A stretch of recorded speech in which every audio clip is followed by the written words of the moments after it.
Tonight's story is a quiet one, wrapped in the soft hush of history and the long shadows of memory. This evening, I invite you to settle in gently as we turn our attention to the assassination of President John F. Kennedy. It is a moment often remembered in sharp headlines and grainy footage, yet tonight we will move through it slowly, carefully, and with calm reflection. There is no rush here. Only a measured walk through a single day that changed the course of a nation. As background historian, I am here beside you, not to shock or alarm, but to guide. Think of this story as something unfolding at dusk, the way city lights come on one by one as the sky deepens into evening. We will listen to the past with patience, allowing the noise to soften and the details to settle into place. John F. Kennedy was a young president by historical standards, and his era carried a particular kind of optimism. The early 1960s were filled with confident speeches, carefully pressed suits, and a sense that the future could be shaped by clear vision and steady leadership. The Cold War hummed quietly in the background of daily life, space exploration stirred the imagination, and television brought the presidency into living rooms in a way the country had never known before. On the morning of November 22, 1963, the world still felt familiar. Airplanes landed on schedule. Newspapers were folded and tucked under arms. People went to work, made lunch plans, and glanced at the clock without any sense of what the afternoon would bring. In Dallas, Texas, the air was mild, the sky open and pale, as if offering no warning at all. This is where our story begins. Not with the gunfire, not with the sirens, but with the quiet normalcy of that day. With the motorcade preparing to move through city streets. With crowds gathering out of simple curiosity and excitement. With the president smiling, waving, and leaning into the warmth of public attention. As we move a little further into this story, we will do so gently. We will notice the rhythm of events as they unfolded minute by minute. We will observe the people who were present, not as characters in a tragedy, but as ordinary individuals caught in a moment they could never forget. And we will explore how the aftermath settled over the nation like a long, heavy twilight. There is sorrow in this history, but there is also context, reflection, and the slow understanding that followed. Tonight is not about reliving shock. It is about understanding how one brief span of time reshaped trust, politics, media, and memory itself. So take a slow breath. Let the outside world fade just a little. In the stillness that follows, we will drift softly onward, beginning with the morning hours of November 22, 1963, and the final calm moments before history quietly, irrevocably changed. Part 1: Morning in Dallas. I want you to imagine the morning as it truly was, before history gave it weight. November 22, 1963, arrived quietly in Dallas, Texas, with a soft, almost gentle warmth in the air. The sun rose without ceremony, pale and steady, casting long, calm shadows across neighborhoods that were just beginning to stir. It was not a cold day. Coats were optional. The sky felt open, wide, and forgiving. In hotel rooms across the city, curtains were drawn back slowly. Radios murmured with early news. Coffee brewed in small cups, steam curling upward in lazy spirals. There was no sense of urgency in the air, no tremor of forewarning. It was, by all outward measures, an ordinary Friday morning. President John F. Kennedy woke in Fort Worth, having spent the night there after a day of political appearances. The visit to Texas was part of a broader effort to unify factions within the Democratic Party ahead of the 1964 election. Politics, at this point, still felt navigable, something that could be smoothed over with handshakes, speeches, and shared optimism. Kennedy dressed carefully, as he always did. His movements were unhurried. The presidency, despite its immense weight, was something he carried with practiced ease. Jacqueline Kennedy prepared as well, choosing a pink suit that would soon become etched into collective memory, though at this moment it was simply elegant, bright, and appropriate for a public appearance. There was conversation, soft laughter, the small rituals of a couple preparing for the day. Outside, crowds had already begun to form. People lined streets hours in advance, some standing patiently with children perched on shoulders, others chatting quietly with neighbors they barely knew. There was excitement, but it was gentle, respectful. Seeing a president in person still felt special, almost intimate. He was not yet distant behind layers of security and barriers. He was close enough to wave to, close enough to feel real. The motorcade plans were finalized with the confidence of routine.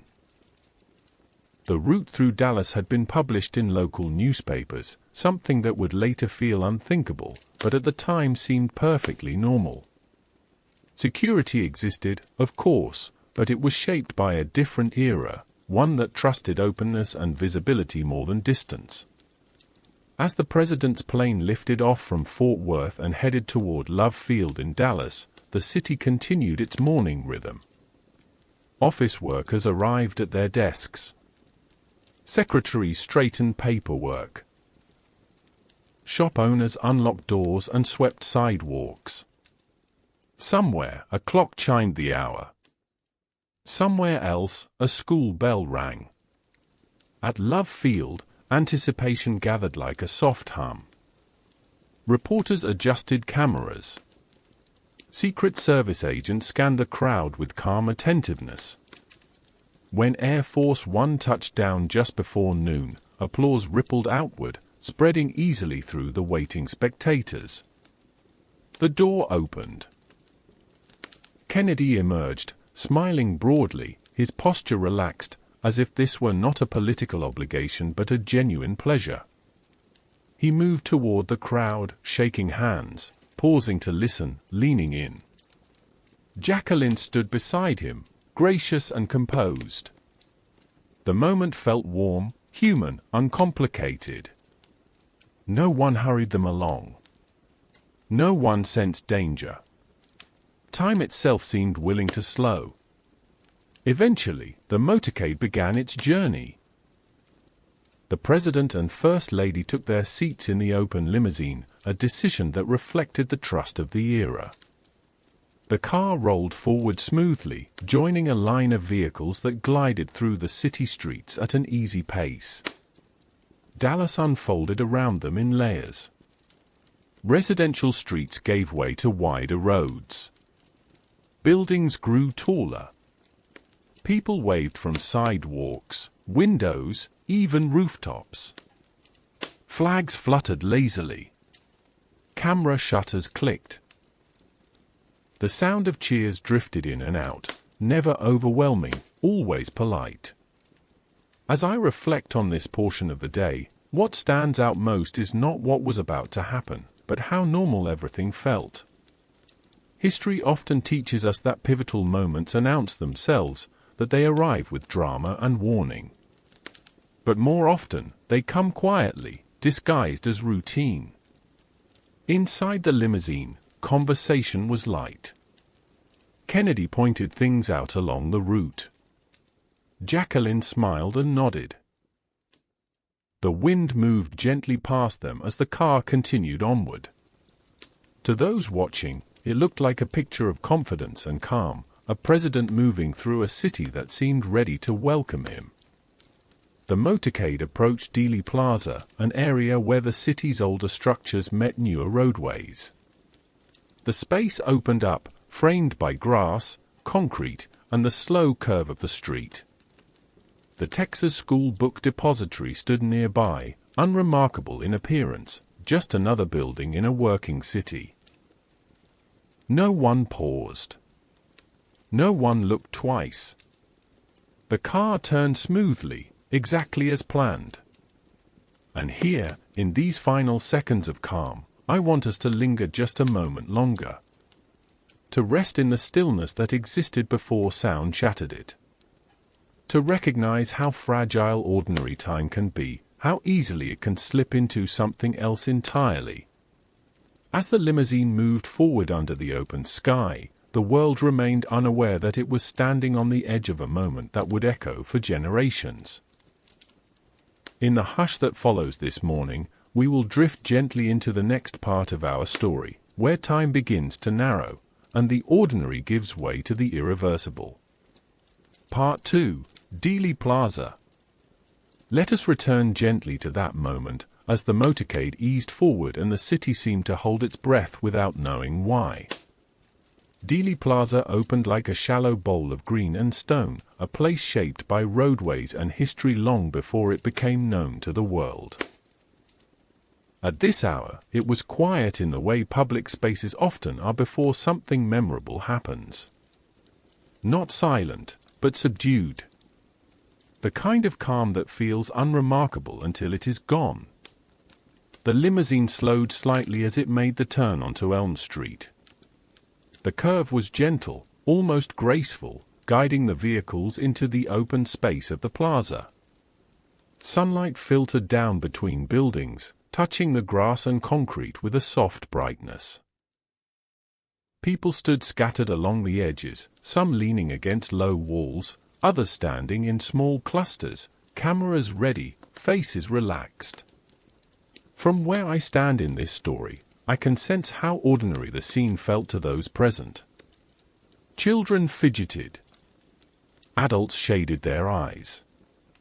Conversations paused as the president's car came into view. There was applause, polite and steady, rolling through the plaza like a low wave. Nothing about the moment suggested urgency or fear.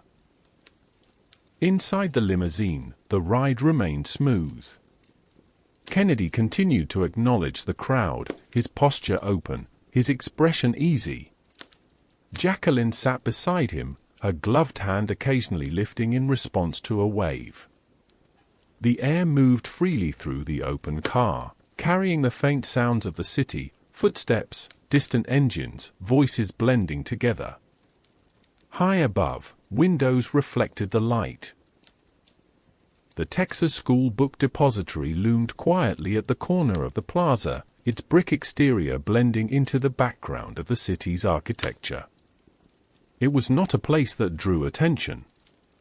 It was simply there, part of the landscape, holding books and paperwork, holding nothing that looked remarkable from the street below. Time, in moments like these, has a way of stretching. Seconds feel longer when we look back on them, as if memory slows the film to examine each frame. The limousine moved forward, passing beneath the wide sky. The escorting motorcycles maintained their positions. Secret Service agents remained watchful, though relaxed, scanning the scene with practiced calm. Then, without warning, the rhythm broke. The first sound was sharp and sudden, cutting through the gentle noise of the crowd. At first, it did not immediately register as gunfire to everyone present. Some thought it was a backfiring engine. Others believed it was a firecracker.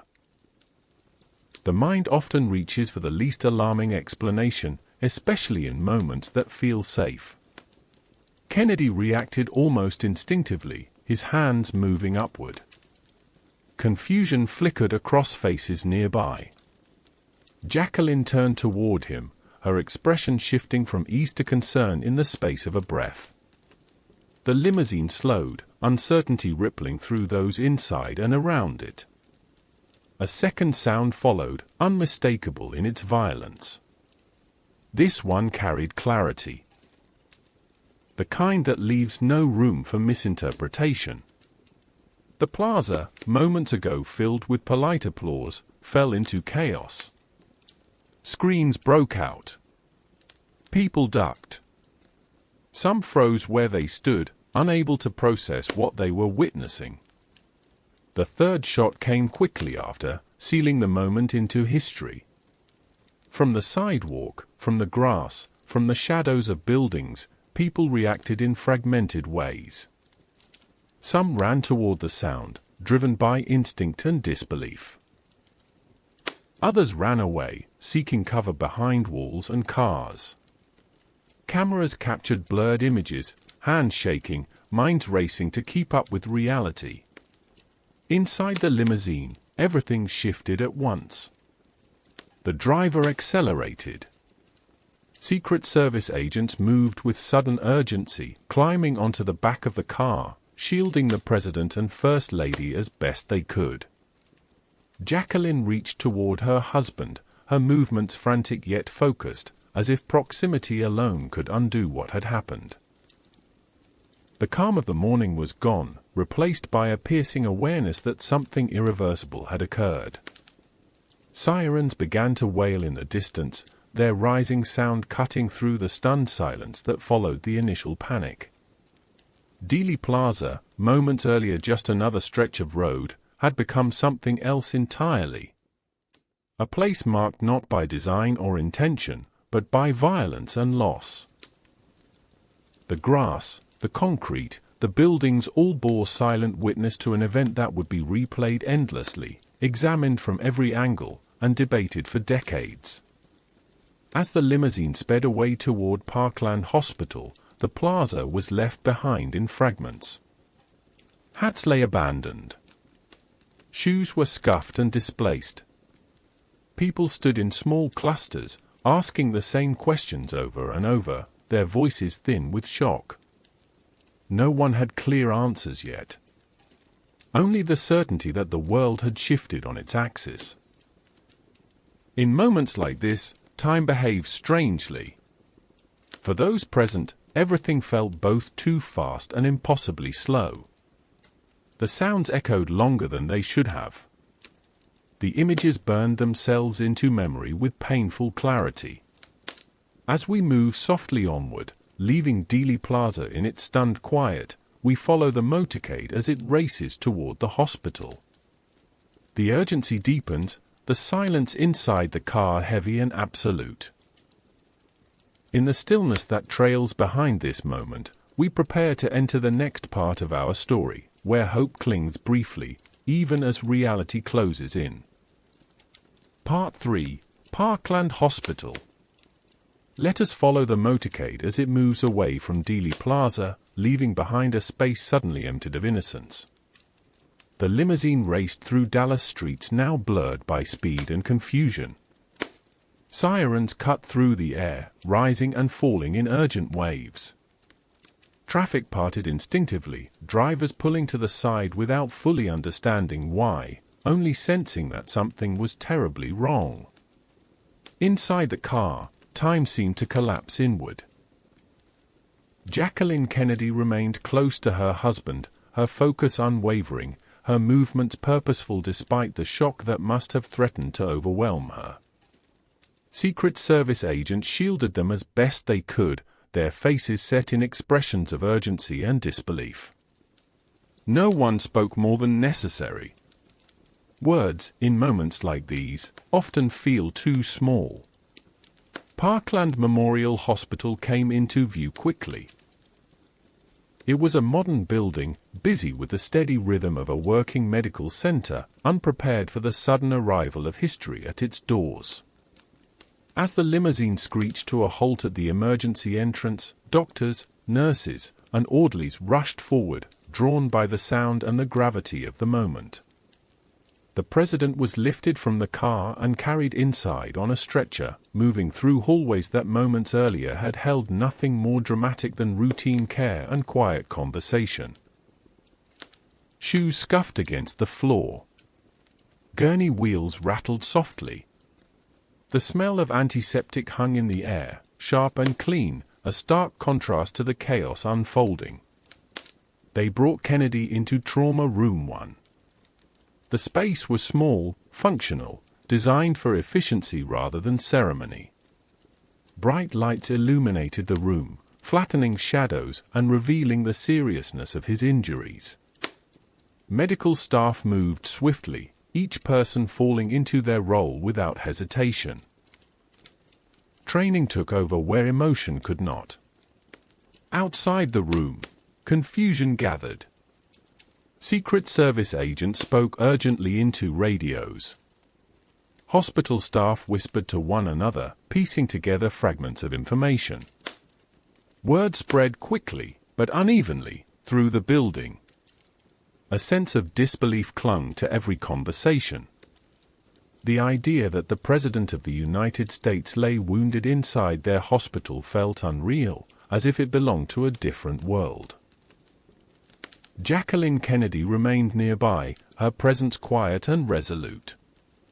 She refused to leave her husband's side, her pink suit now stained, its color forever altered by the events of the afternoon.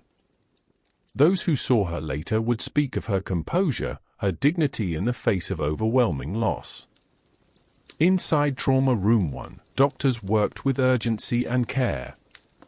They attempted every measure available to them, their movements precise, their expressions focused.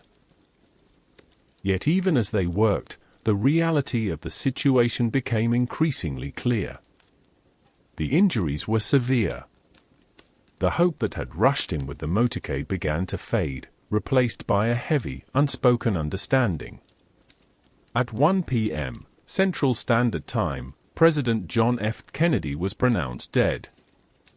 The words themselves were simple, clinical, but their weight was immeasurable. In that moment, the presidency passed silently to the vice president, even as the nation remained unaware. History had turned a page, though few yet knew how different the next chapter would be. News of the death moved outward from Parkland in ripples. Doctors informed officials. Secret Service agents relayed the information. Reporters waiting nearby sensed the shift before they heard the words, reading it in the faces of those emerging from the trauma area.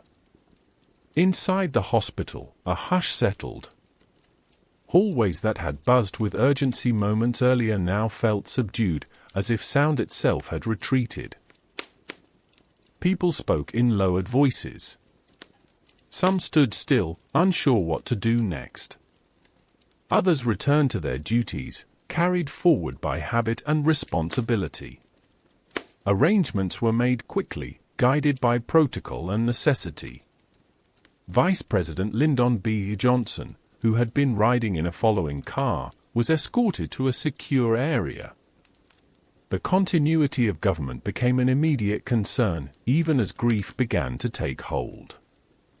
As I reflect on this space, Parkland Hospital becomes more than a building. It becomes a threshold.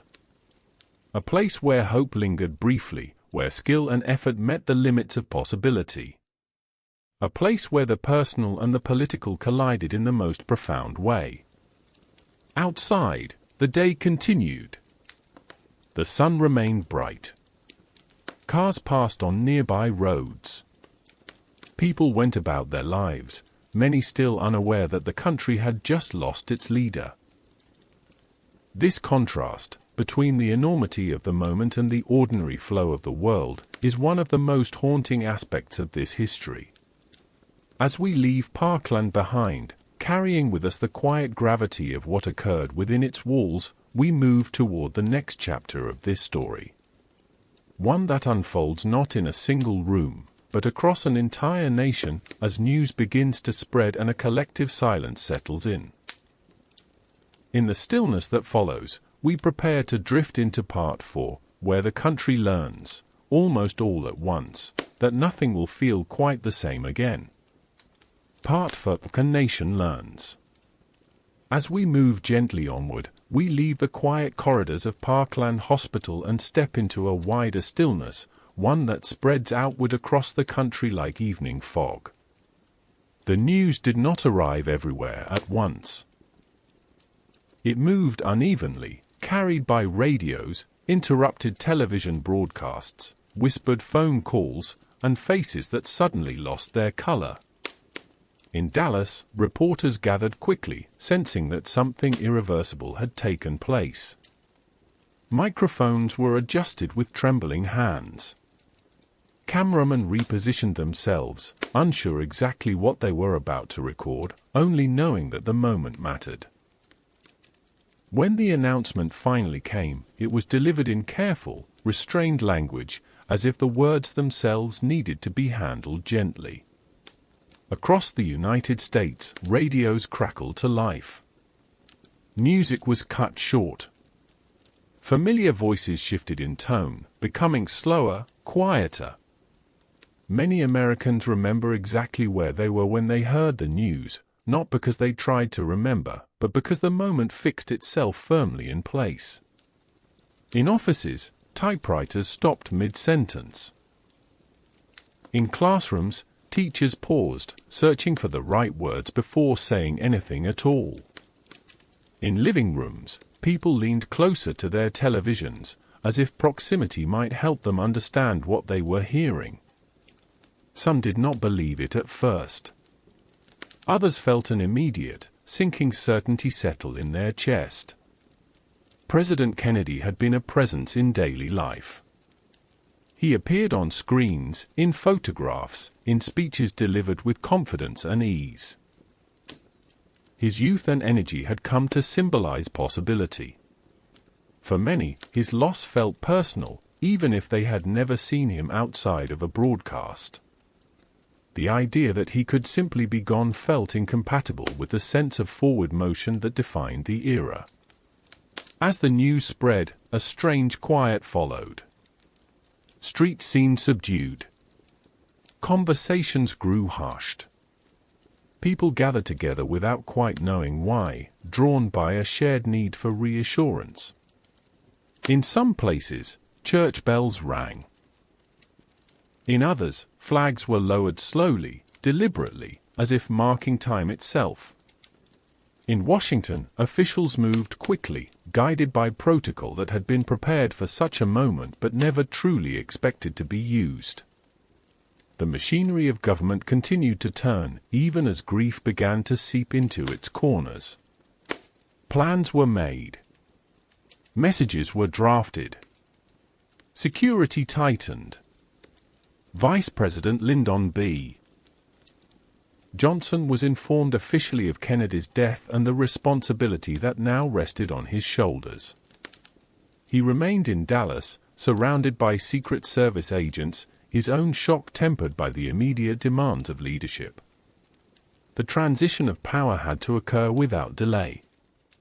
Stability, even in sorrow, was essential. Back in Dallas, Air Force One waited on the tarmac. The aircraft, moments ago a symbol of presidential movement and authority, now became a space of solemn necessity. Arrangements were made for the president's body to be returned to Washington. The logistics were complex, the emotions overwhelming. Jacqueline Kennedy accompanied her husband's body, her presence unwavering. Those who encountered her spoke later of her composure, her determination to fulfill what she believed to be her duty, even in the face of unimaginable loss. Her stillness carried its own gravity, a quiet strength that required no explanation. At 2:38 p.m. Central Standard Time, aboard Air Force One, Lyndon B. Johnson took the oath of office. The ceremony was brief, practical, and deeply somber. There was no celebration, no applause. Only the weight of continuity, of a nation insisting on moving forward even as it mourned. Photographs from that moment would later become iconic. Faces crowded into the narrow cabin. Expression solemn. Jacqueline Kennedy standing beside Johnson, still wearing her stained suit, a silent witness to both an ending and a beginning. The image captured the uneasy overlap of grief and responsibility. As Air Force One lifted off and headed toward Washington, the country continued to absorb the news. Television anchors struggled to maintain composure. Newspapers rushed to update headlines, presses running late into the night. Words like assassination and tragedy appeared in bold print, suddenly real in a way they had not been hours earlier. For many Americans, the loss stirred deeper questions. About safety. About the future. About whether the optimism of the early 1960s had been fragile all along.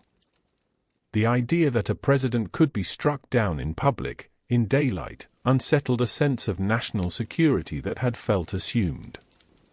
Children sensed the change even if they did not fully understand it.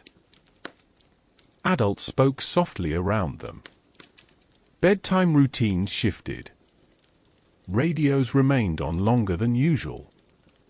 There was comfort in listening, in staying connected, even as the news repeated itself with little new information to offer. As evening approached, the sky darkened as it always did, indifferent to human events. Yet the darkness felt heavier, more deliberate. City lights came on one by one. In homes across the country, families gathered close, drawn together by an unspoken need for grounding. This was the beginning of collective mourning. A shared pause. A moment when the country exhaled and realized that something fundamental had changed. The assassination was no longer confined to Dallas or to a hospital room. It now belonged to everyone. As we rest here for a moment, in the quiet spread of realization, we can feel how history settles not all at once, but gently, layer by layer. Shock gives way to sorrow. Sorrow to reflection.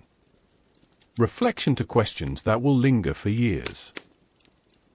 In the stillness that follows this long afternoon, we prepare to move softly into Part 5, where the focus turns toward remembrance, ceremony, and the way a nation says goodbye. Part 5, the long farewell begins. As night settled over Washington, the city took on a different kind of quiet. The streets were still lit, traffic still moved, yet everything felt muted, as if sound itself had lowered its voice out of respect. The news had reached nearly everyone by now, and with it came a shared sense of disorientation. A day that had begun like any other had ended in loss, and the country stood unsure of how to hold that feeling. Air Force One arrived at Andrews Air Force Base under the cover of darkness. There was no ceremony waiting on the runway, only solemn preparation. The plane came to rest slowly, deliberately, as if even the machine understood the gravity of what it carried. When the doors opened, the night air felt cool and still. A casket was carefully removed and transferred with precise, respectful movements.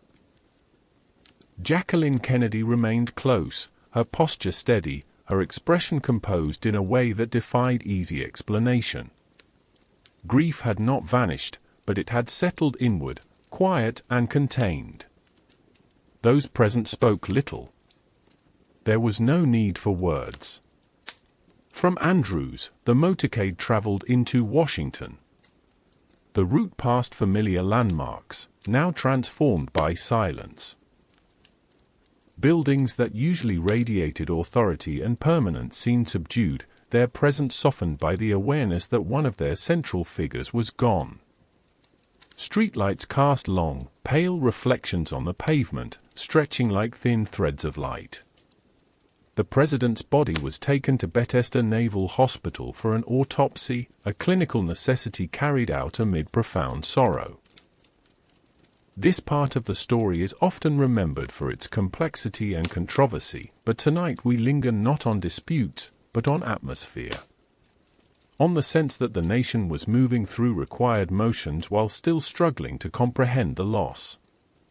In homes across the country, televisions remained on late into the night. Anchors spoke carefully, repeating confirmed information, filling time with measured reflections. There was comfort in the familiar cadence of their voices, even as the content remained heavy. Many people did not sleep well that night. Others slept briefly, waking to check the news again, as if reassurance might arrive with the morning. By Saturday, November 23rd, Washington had become a city in mourning. Flags flew at half-staff. Black bunting appeared along buildings. The usual bustle slowed, replaced by a quiet dignity. People walked more slowly. Conversations were brief and subdued. Strangers exchanged glances that carried shared understanding. Plans for the funeral began almost immediately. State funerals followed tradition and protocol, yet this one carried an added emotional weight. Kennedy had been young. His presidency had felt unfinished. The ceremony would need to honor not only the office, but the sense of promise many believed had been cut short. The decision was made to allow the public to pay their respects. Kennedy's body would lie in state at the Capitol Rotunda, a space reserved for the most significant moments in national remembrance. Preparations were careful and deliberate. Every detail mattered. Not for display, but for reverence. On Sunday, November 24th, the casket was moved from the White House to the Capitol. The procession moved slowly through the streets, watched by thousands who stood in silence. There was no cheering, no applause. Only the soft sound of footsteps and the distant hum of the city holding itself still. Inside the Capitol Rotunda, the atmosphere was hushed and solemn. The space, usually filled with the echo of voices and footsteps, now felt suspended in time. The casket rested beneath the great dome, surrounded by honor guards who stood motionless, their presence steady and reassuring. Lines of people formed and stretched on for hours. Men and women of all ages waited patiently, some for most of the night, to pass through the rotunda. They moved slowly, quietly, many with heads bowed. Some wept openly.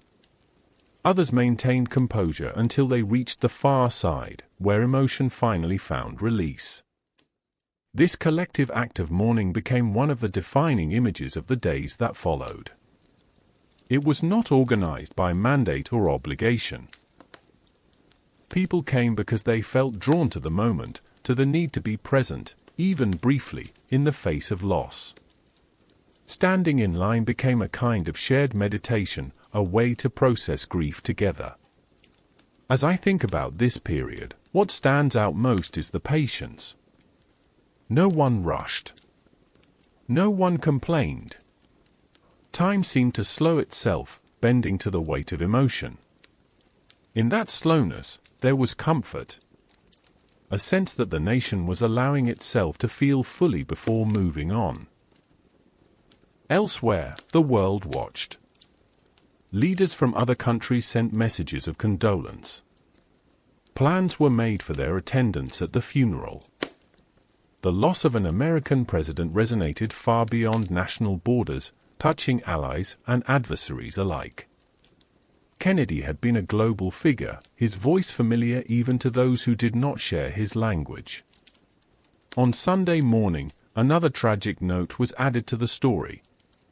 Lee Harvey Oswald, the accused assassin, was shot and killed while in police custody. The news arrived abruptly, compounding shock with confusion. Questions multiplied.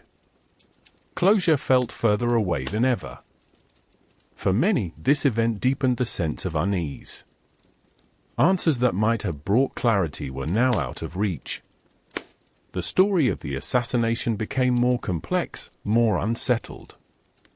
Yet even amid this development, the focus remained on remembrance. On honoring the life that had been lost, rather than unraveling every unanswered question. As evening returned to Washington, candles flickered in windows. Churches filled quietly. Prayers were offered in many forms, spoken and unspoken. The city rested in a rare stillness, suspended between the shock of Friday and the farewell yet to come. This was the pause before goodbye. A breath held collectively.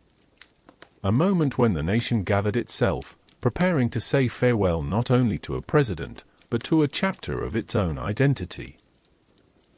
In the gentle quiet of this waiting, we prepare to move into Part 6, where the funeral day arrives, and the world watches as history is laid to rest with dignity, ritual, and enduring memory. Part 6, the day of the funeral. The morning of November 25, 1963, arrived softly over Washington, as if the city itself wished to tread lightly. The sky was pale and calm, the air cool but gentle, carrying the quiet weight of ceremony. From early hours, people gathered along streets and sidewalks, standing close together in respectful silence. There was no urgency in their movements. This was a day meant to be approached slowly. Inside the Capitol Rotunda, the vigil continued through the night and into the morning. The honor guard remained steady, their presence unwavering. The final members of the public passed by, offering silent farewells before the space was prepared for the procession. When the doors closed, a profound stillness settled, as though the building itself paused to acknowledge the moment. The funeral day followed traditions that were both ancient and carefully chosen. Much of the structure was modeled after the funeral of Abraham Lincoln, another president whose life had been taken violently. The echoes of history felt intentional, a reminder that the nation had endured such loss before and had found a way to continue. At the White House, Jacqueline Kennedy emerged dressed in black, her veil drawn low. Her children walked beside her, small figures moving with solemn composure beyond their years. The image would become one of the most enduring of the 20th century. Not because it sought attention, but because it captured grief with quiet honesty. The casket was carried from the Capitol to a horse-drawn caisson, a simple and deliberate choice. As it moved into place, a lone rider followed behind on a black horse, boots reversed in the stirrups, a symbol of a fallen leader. The rhythmic sound of hooves against the pavement echoed gently through the city, steady and slow. Along Pennsylvania Avenue, crowds stood in deep silence. Some bowed their heads. Others watched with tears streaming freely. Flags remained at half-staff, stirring lightly in the breeze. There was no applause, no cheering. Only the shared understanding that this moment belonged to everyone. World leaders walked together behind the casket, an extraordinary sight. Kings, queens, presidents, and prime ministers moved side by side, united not by politics, but by mourning. The presence of so many foreign dignitaries underscored Kennedy's global impact. His loss had rippled far beyond American borders, touching nations across continents. The procession moved toward St. Matthew's Cathedral. Inside, the funeral mass unfolded with reverence and restraint. Music filled the space softly, not dramatic, but grounding. Prayers were spoken with care, their familiar rhythms offering comfort in repetition. For those present, the ceremony was both intensely personal and profoundly symbolic. Outside the cathedral, the city remained hushed. Even those far from the route felt the weight of the hour. Radios carried the sounds of the service to homes and workplaces. Many people stopped what they were doing to listen, drawn by the need to be present in some way. After the Mass, the procession continued to Arlington National Cemetery. The journey crossed the Potomac River, passing landmarks that seemed newly subdued. The river moved steadily beneath the bridge, indifferent yet eternal, as it always had. The contrast between the constancy of nature and the fragility of human life felt especially clear. At Arlington, the setting was quiet and expansive. Rows of white headstones stretched across rolling hills, markers of service and sacrifice. The site chosen for Kennedy's burial overlooked the city he had led, offering a view that was both peaceful and enduring. The final rites were brief but deeply moving. A folded flag was presented to Jacqueline Kennedy, her hand steady as she received it. The sound of taps drifted across the cemetery, its notes slow and mournful, lingering in the air long after they were played. Then came a moment that would define memory itself. Jacqueline Kennedy stepped forward and lit the eternal flame. The small fire flickered at first, then steadied, its light warm against the cool afternoon. It was a simple gesture, yet it carried immense meaning. A promise of remembrance.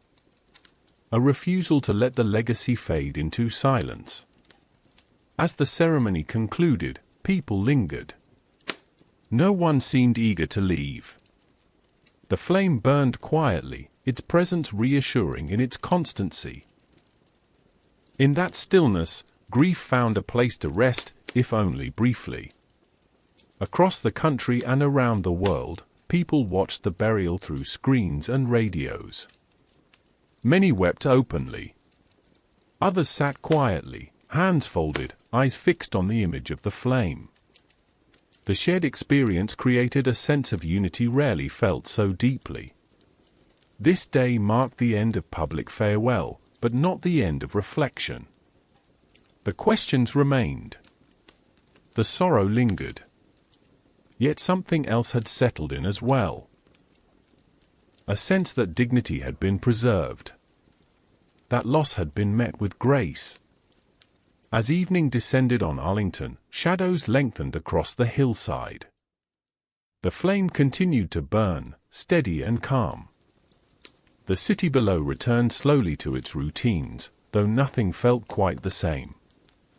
In the gentle quiet that follows this farewell, we prepare to move onward into Part 7, where the days after the funeral unfold, and the nation begins the slow, careful process of living with memory. Part 7, The Quiet After. After the funeral ended and the crowd slowly dispersed, a different kind of silence settled over the nation. It was not the sharp silence of shock, nor the heavy stillness of mourning at its peak. This was something softer, more diffuse. A quiet that lingered in the background of daily life, following people as they returned to their routines. In Washington, the city resumed its measured pace, though it moved differently now. Footsteps echoed more clearly in hallways. Conversations remained subdued.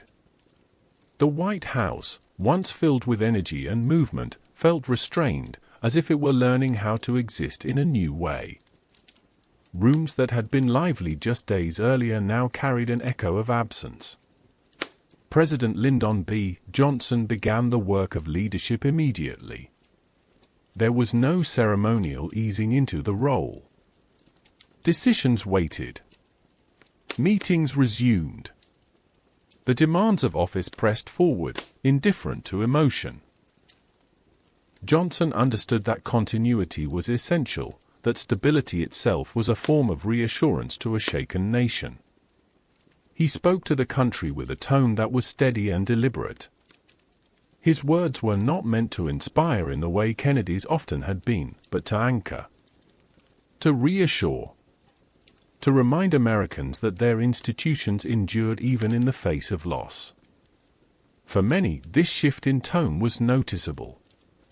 The presidency felt older, heavier, more grounded. Across the country, people returned to work and school, carrying grief quietly with them. Desks were sat at again. Classrooms filled.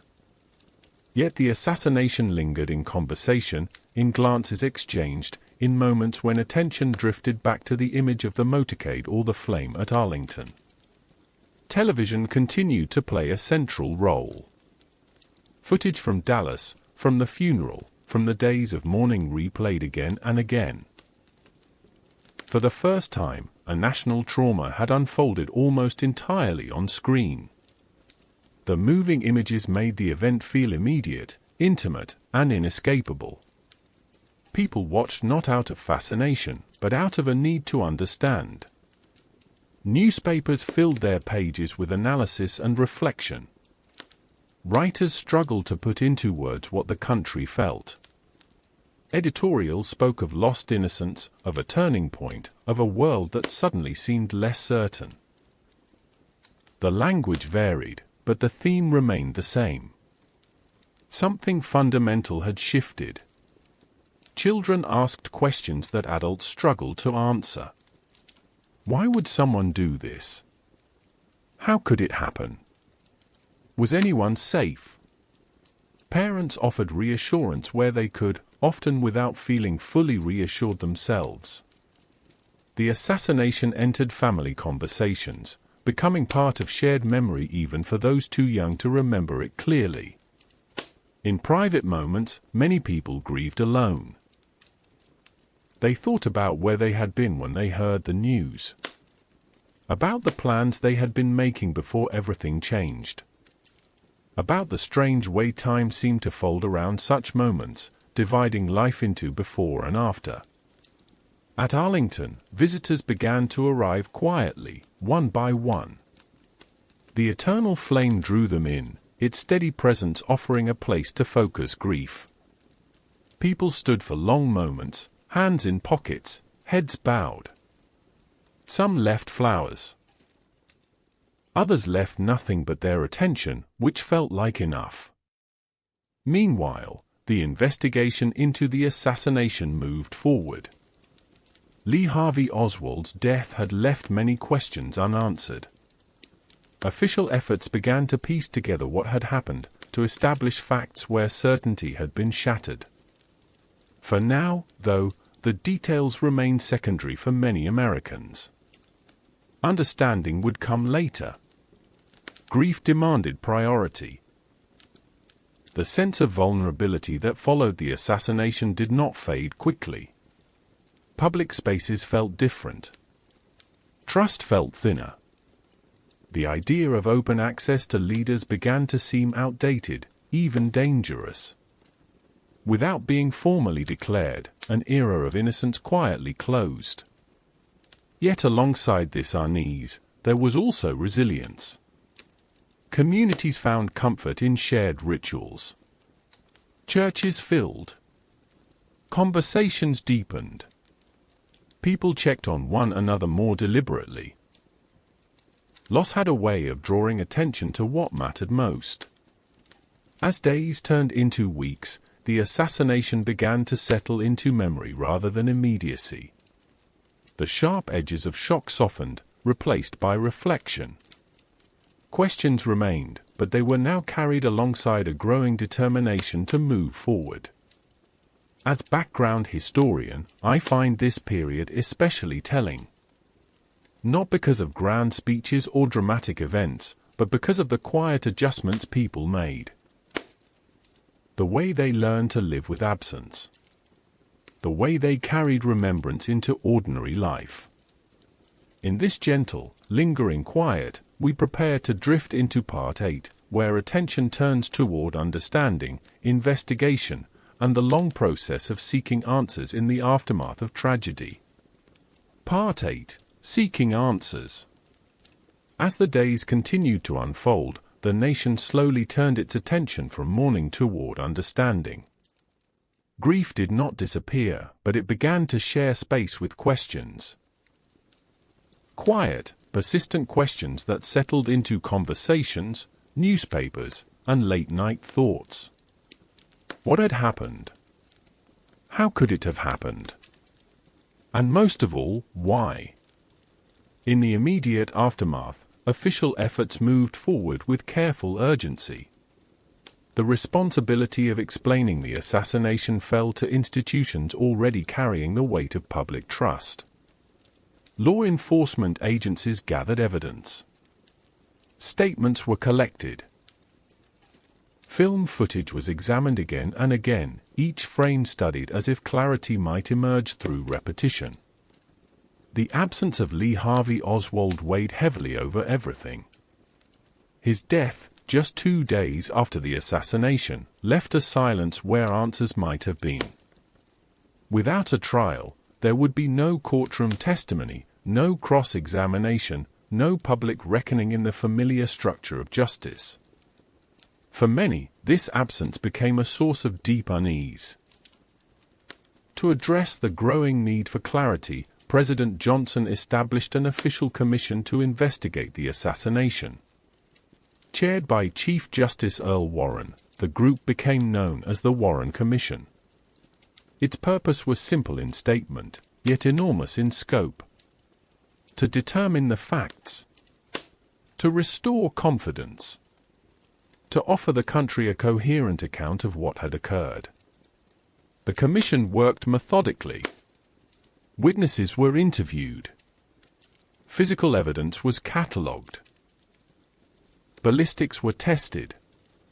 Timelines were constructed with painstaking care. The process was slow and deliberate, unfolding over months rather than days. In a time of heightened emotion, patience was difficult, but necessary. While the investigation continued, public curiosity did not wait. Books began to appear.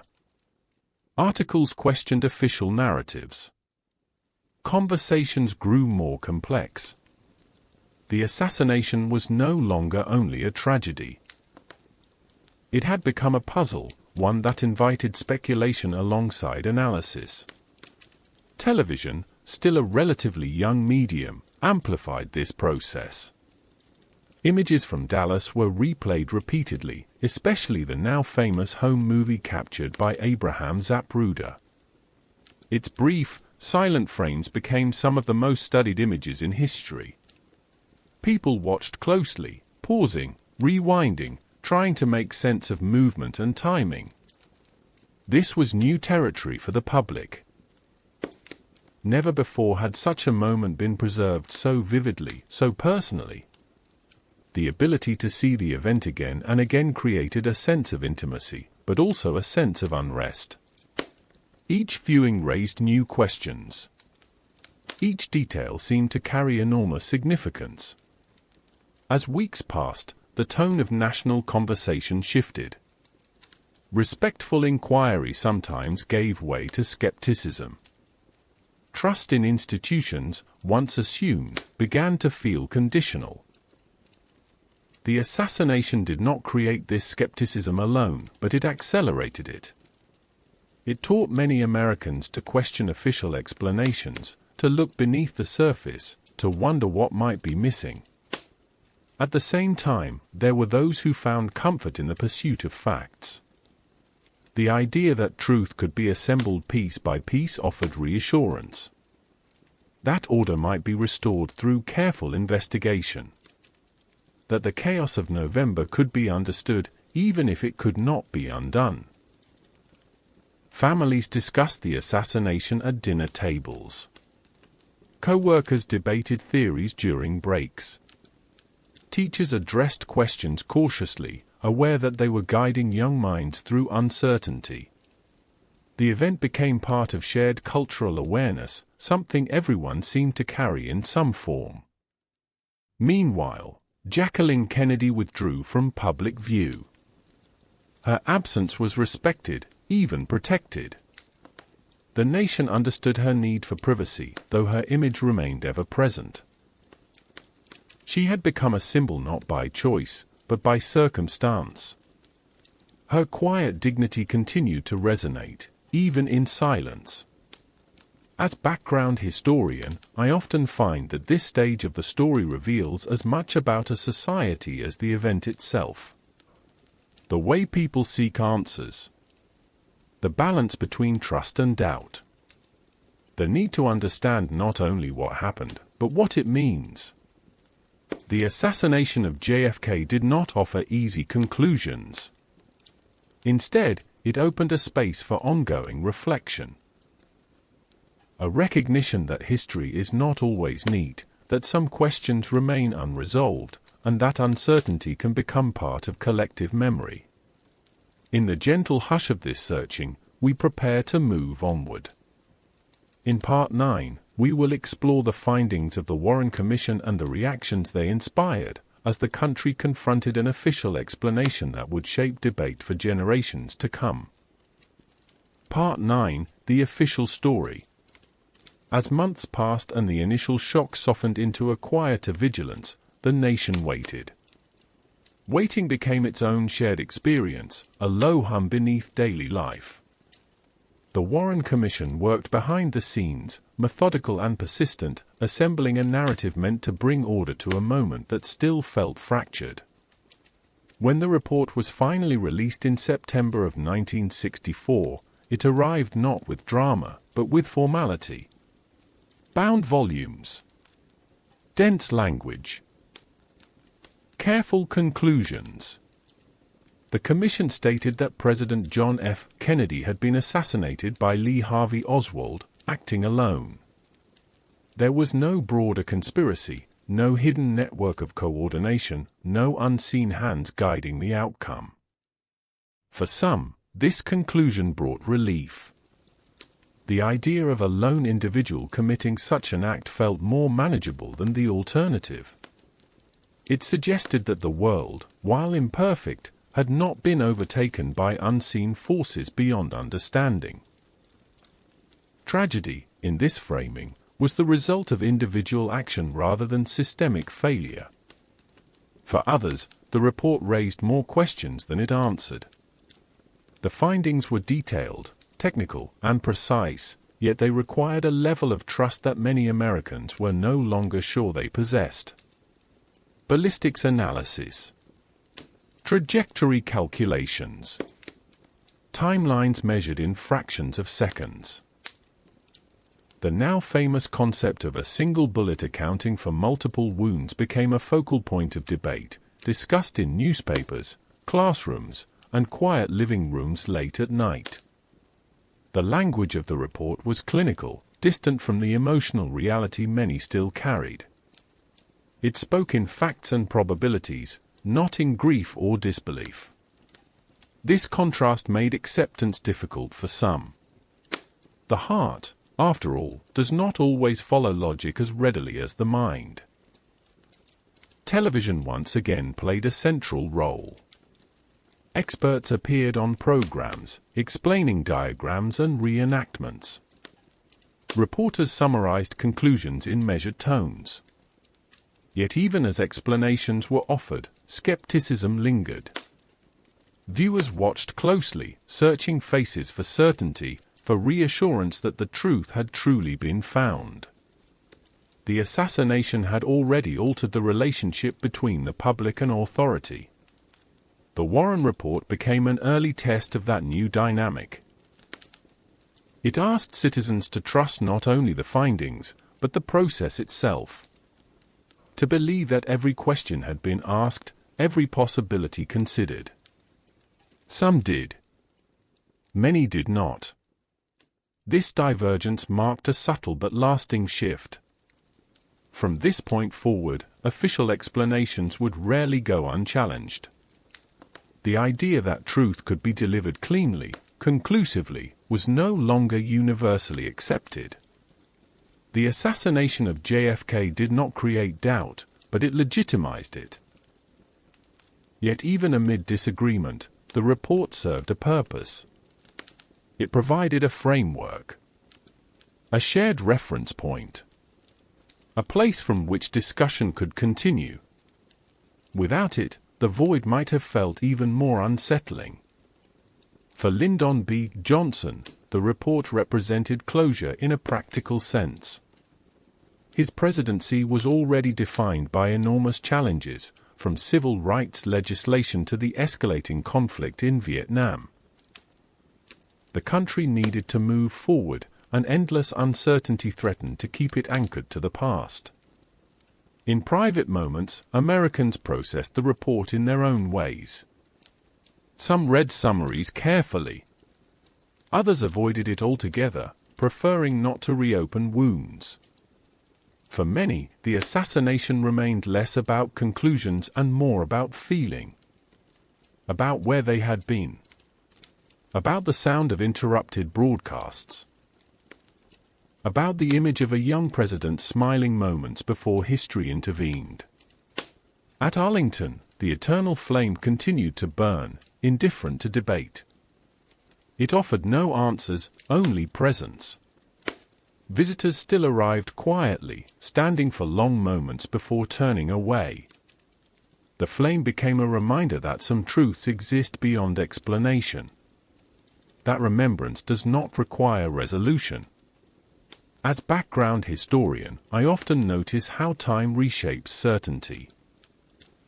What feels urgent in one decade becomes reflective in the next. The Warren Report, over time, became part of a larger conversation rather than its conclusion. A chapter, not an ending. The assassination had already woven itself into the cultural fabric. Songs, films, books, and art would continue to revisit it, each offering interpretation rather than closure. The event became a mirror, reflecting the questions and anxieties of each new generation. In classrooms, teachers presented the report alongside discussions of critical thinking. In homes, parents explained that history could be both factual and contested. The story of JFK's death became a way to teach not only about a president, but about how societies grapple with loss and uncertainty.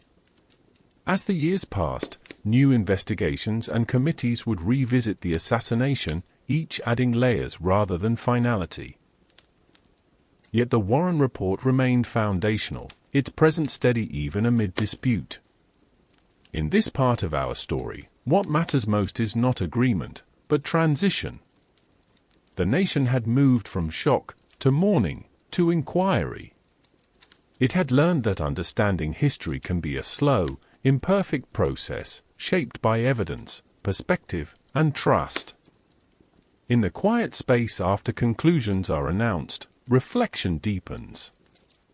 Acceptance does not always mean agreement. Sometimes it simply means learning how to live with unanswered questions. As we rest here for a moment, letting the official story settle into the background of memory, we prepare to drift onward. In Part 10, we will explore how the assassination reshaped American culture and consciousness, influencing how the nation saw itself in the years that followed. Part 10: A Changed Consciousness. As time moved gently forward, the assassination of John F. Kennedy began to take on a different quality. It was no longer only an event remembered for its shock or sorrow. It became a dividing line in the American imagination. A quiet marker between what had been and what would follow. Before November 1963, many Americans still carried a lingering sense of post-war confidence. The nation had emerged victorious from global conflict. Its economy was strong. Its leaders spoke with assurance. Even fear, shaped by the Cold War, felt distant and abstract, something managed through speeches and policy rather than felt in daily life. After Dallas, that confidence softened. The assassination introduced a new awareness, subtle at first, then increasingly familiar. The realization that public figures were vulnerable. That safety was not guaranteed by position or popularity. That history could intrude suddenly, without warning, into ordinary moments. This shift did not announce itself loudly. It settled quietly, changing tone rather than structure. People still went to work. Children still went to school. Yet beneath routine, something had altered. Trust felt more cautious. Optimism became more measured. The media reflected this change almost immediately.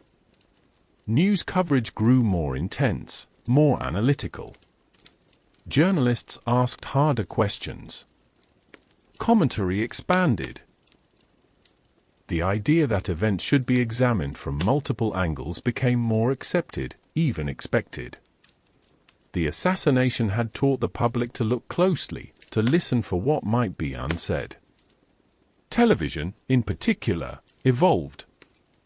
The medium had already proven its power during the assassination and funeral. Now it became a central space for national dialogue. Images mattered. Tone mattered. The way a story was told shaped how it was understood. This awareness would influence coverage of everything that followed, from civil rights struggles to war abroad.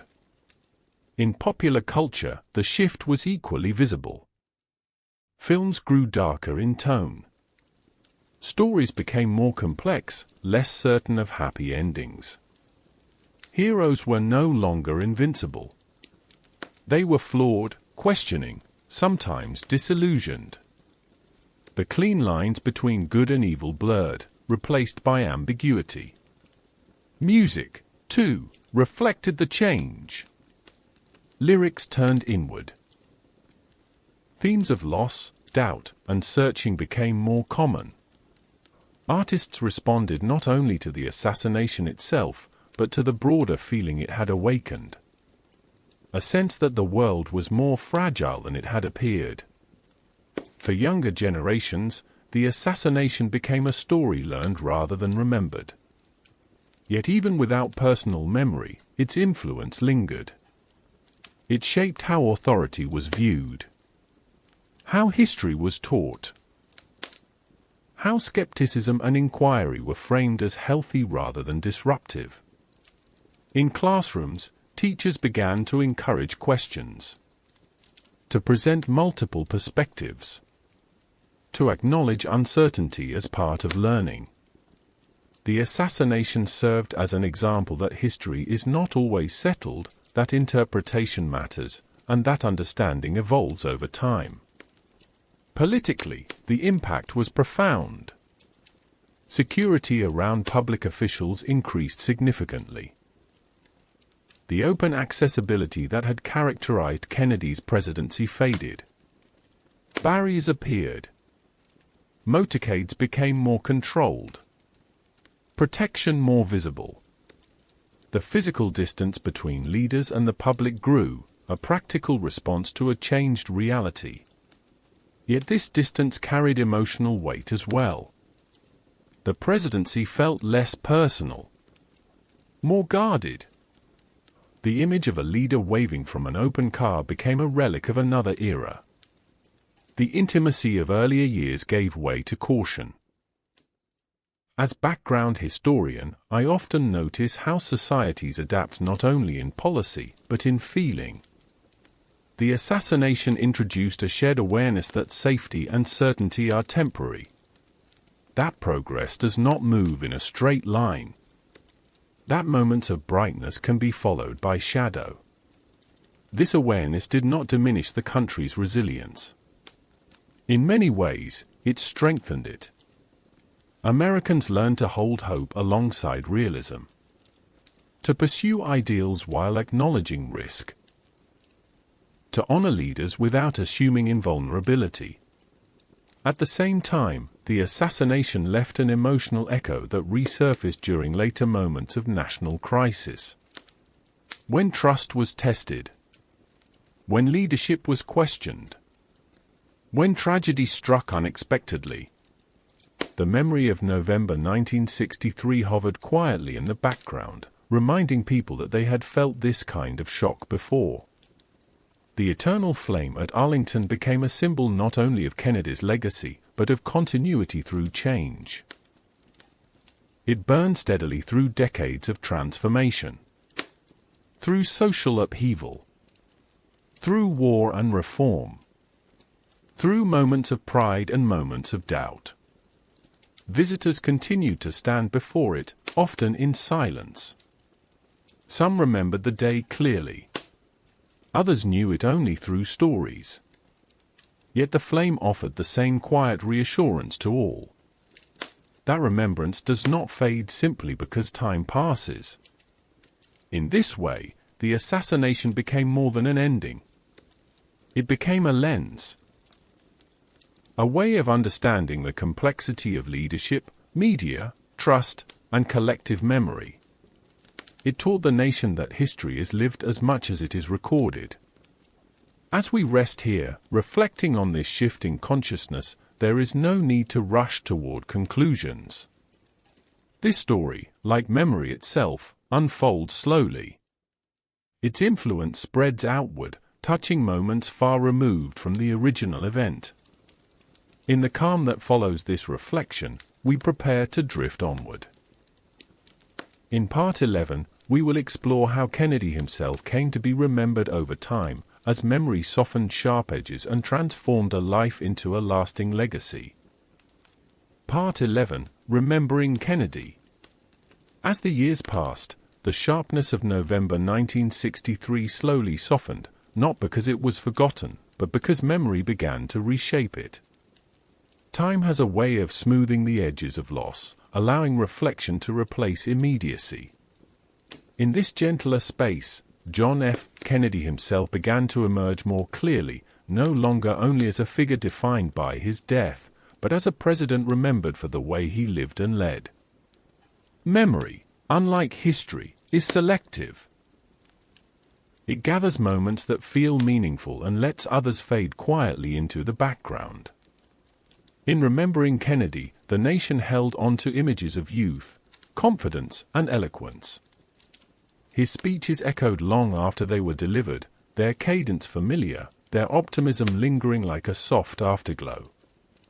People remembered his inaugural address, the calm assurance with which he spoke of service and responsibility. The phrase about asking what one could do for one's country took on a deeper resonance after his death, transforming from a call to action into a kind of benediction. It became something repeated, taught, and quietly internalized. Kennedy's presidency, though brief, came to be viewed through a lens shaped by longing. What might have been accomplished if time had allowed? What paths might have unfolded differently?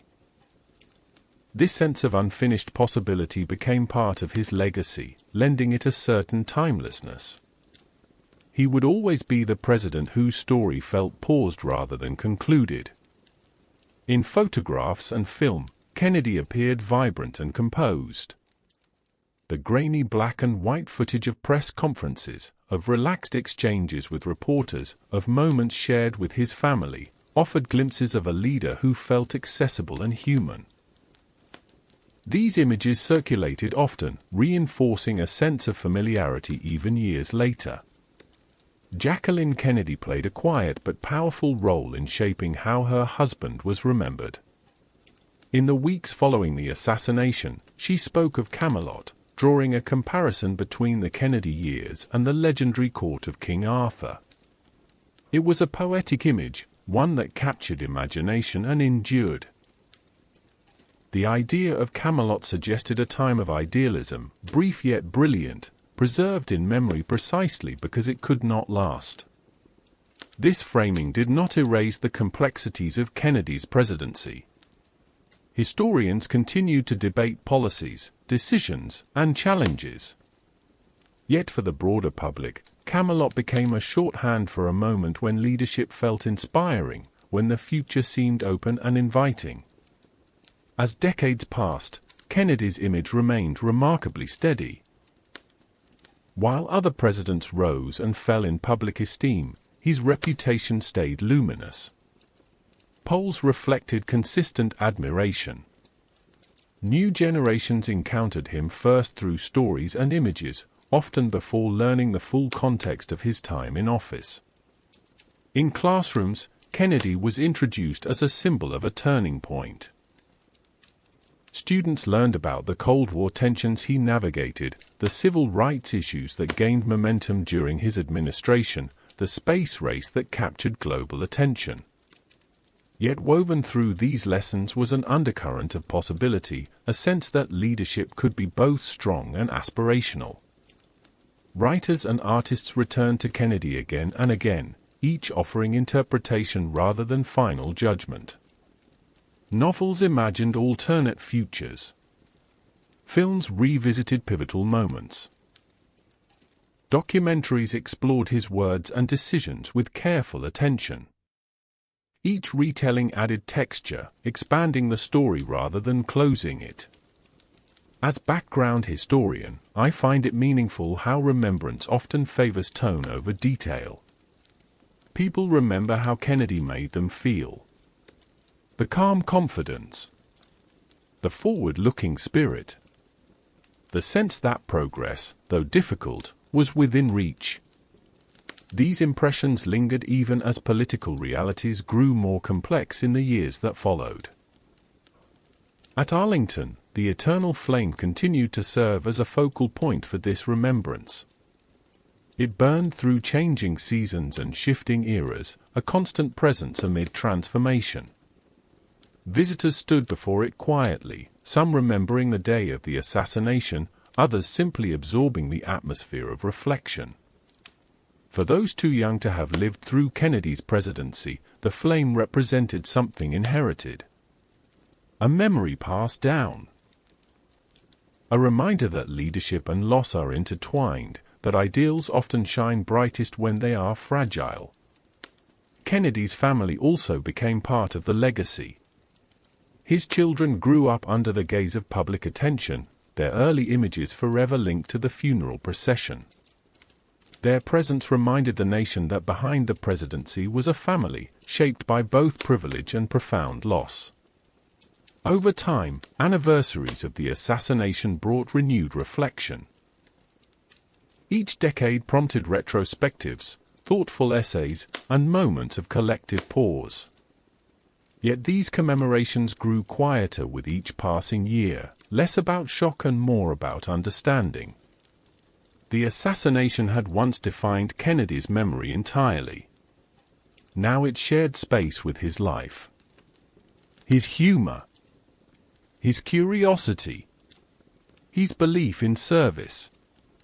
This balance allowed remembrance to feel less heavy, more contemplative. In this way, Kennedy became a figure suspended gently between history and myth. Not untouched by criticism, but surrounded by a narrative of promise. A leader remembered not only for what he achieved, but for what he represented during a moment of transition. As we rest here, reflecting on how memory reshapes history, there is a sense of calm in recognizing that remembrance itself evolves. It adapts to the needs of those who carry it forward. It softens pain while preserving meaning. In the quiet that follows this reflection, we prepare to drift onward. In Part 12, we will explore how the assassination influenced later generations and events, echoing through moments far removed from Dallas, yet still shaped by its shadow. Part 12, The Long Shadow. As years stretched into decades, the assassination of John F. Kennedy settled into something quieter but no less influential. It no longer lived only in headlines or anniversaries. It became a reference point, a quiet marker that shaped how later generations understood power, vulnerability, and the sudden turns of history. For those who lived through it, the memory remained vivid. They could still recall the sound of interrupted broadcasts, the hush that fell over rooms, the way time seemed to pause. But for those born afterward, the assassination arrived as a story already shaped by interpretation.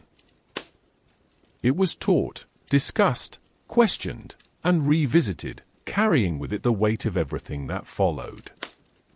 One of the most lasting influences of the assassination was how Americans responded to later moments of crisis. When national tragedies occurred, comparisons to 1963 often surfaced. The language of shock, of lost innocence, of a country forever changed, echoed again and again. Dallas became shorthand for the idea that a single moment could fracture a sense of certainty. This influence was felt strongly during the turbulent years that followed. The assassinations of other public figures, the escalation of conflict overseas, and moments of deep social unrest all unfolded under the lingering awareness that leaders were not immune to violence. Each event carried its own weight, yet the memory of Kennedy's death provided context, a reminder that instability could arrive without warning. Security practices evolved steadily. Public access to leaders became more controlled, more formal. While these changes were practical, they also altered the emotional relationship between citizens and those in power. Leaders felt more distant, more protected, less approachable. The openness that had once defined Kennedy's public presence became a symbol of an era that had quietly passed. In education, the assassination shaped how history itself was taught. Teachers encouraged students to examine sources, to consider bias, to recognize that official accounts are constructed through human effort. The Warren Commission became a case study not only in investigation, but in critical thinking. Students learned that understanding history requires patience, curiosity, and humility. Media literacy grew in importance as well. The repeated viewing of footage from Dallas had revealed how images can shape perception. Later generations approached televised events with a more discerning eye, aware that what is shown, and how it is shown, influences meaning. The assassination helped usher in a more questioning audience, one less willing to accept narratives at face value. In art and literature, Kennedy's death continued to inspire reflection. Writers returned to the moment not to resolve it, but to explore its emotional resonance. Stories imagined alternate timelines, different choices, unrealized futures. These creative works were less about facts and more about feeling. About the ache of interruption. About the sense that something had been left unfinished. Music, too, carried traces of this influence. The reflective tone that emerged in the mid-1960s did not arise from a single cause, yet the assassination formed part of the emotional landscape. Artists expressed uncertainty, longing, and introspection, capturing a mood shaped by loss and questioning. As background historian, I often notice how events like this become part of a nation's inner voice. They inform how people interpret new experiences, how they respond to change, how they hold hope alongside caution. The assassination did not extinguish optimism, but it reshaped it, grounding it in awareness. For younger generations, learning about Kennedy often began with the image of the eternal flame or the solemn procession through Washington. These symbols offered a way into the story that felt approachable, even calming. They emphasized remembrance rather than fear, continuity rather than rupture. Over time, public commemorations grew more reflective and less dramatic. Anniversaries became moments of quiet acknowledgement rather than national pause. Documentaries replaced breaking news. Essays replaced headlines. The assassination had moved fully into history, yet it never became distant. At Arlington, the flame remained unchanged. Its steady presence bridged generations, offering the same quiet invitation to pause. Visitors came for many reasons: curiosity, respect, reflection. Some stood briefly. Others lingered. Each carried away something personal, shaped by their own understanding of the past. The long shadow of the assassination also influenced how Americans viewed leadership itself. Charisma became something admired, but also questioned. Idealism was valued, but tempered by realism. Leaders were expected to inspire, yet also to withstand scrutiny. The balance between vision and vulnerability became more visible. In this way, Kennedy's legacy extended beyond policy or rhetoric. It lived in the evolving relationship between citizens and power, in the expectation that leaders should be human yet accountable, hopeful yet grounded. As decades passed, the assassination gradually lost its immediacy but retained its significance. It became a story told softly, thoughtfully, often at a distance. One that invited reflection rather than reaction.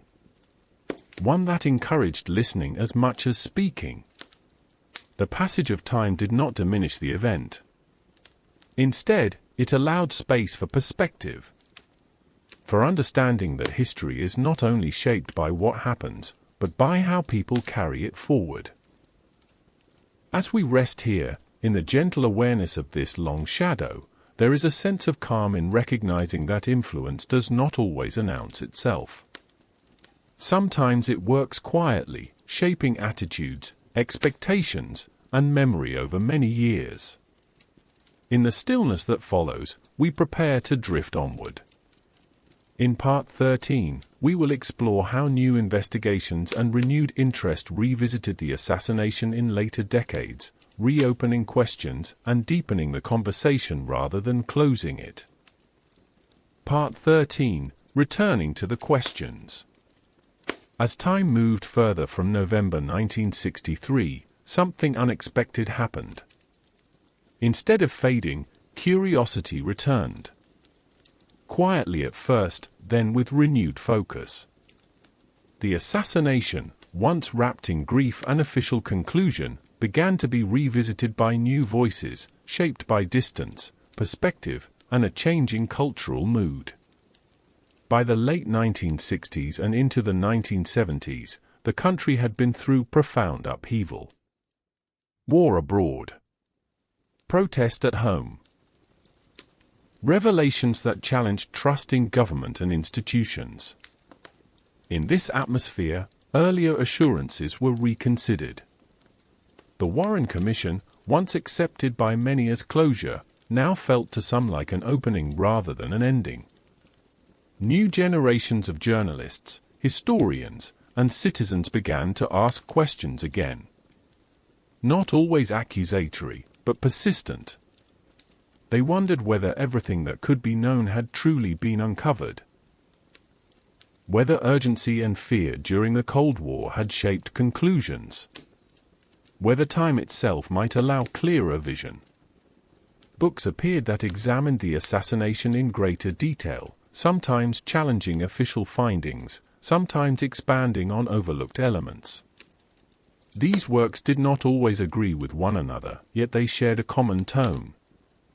A belief that understanding history is an ongoing process, not a single moment of declaration. Documentaries followed.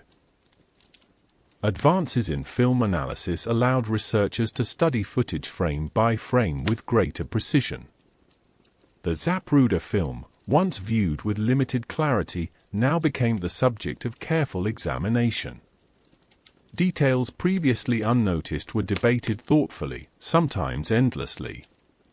For many Americans, this renewed attention did not reopen wounds so much as deepen understanding. The initial shock had long passed. What remained was a thoughtful engagement with the past. The assassination had become a space where questions could exist without immediate resolution. In 1979, the House Select Committee on Assassinations released its findings. After years of investigation, it concluded that Kennedy was likely assassinated as a result of a conspiracy, though it could not identify specific individuals beyond Lee Harvey Oswald. This statement, cautious yet significant, shifted the conversation once again. For some, the committee's conclusion validated long-held doubts. For others, it introduced new uncertainty.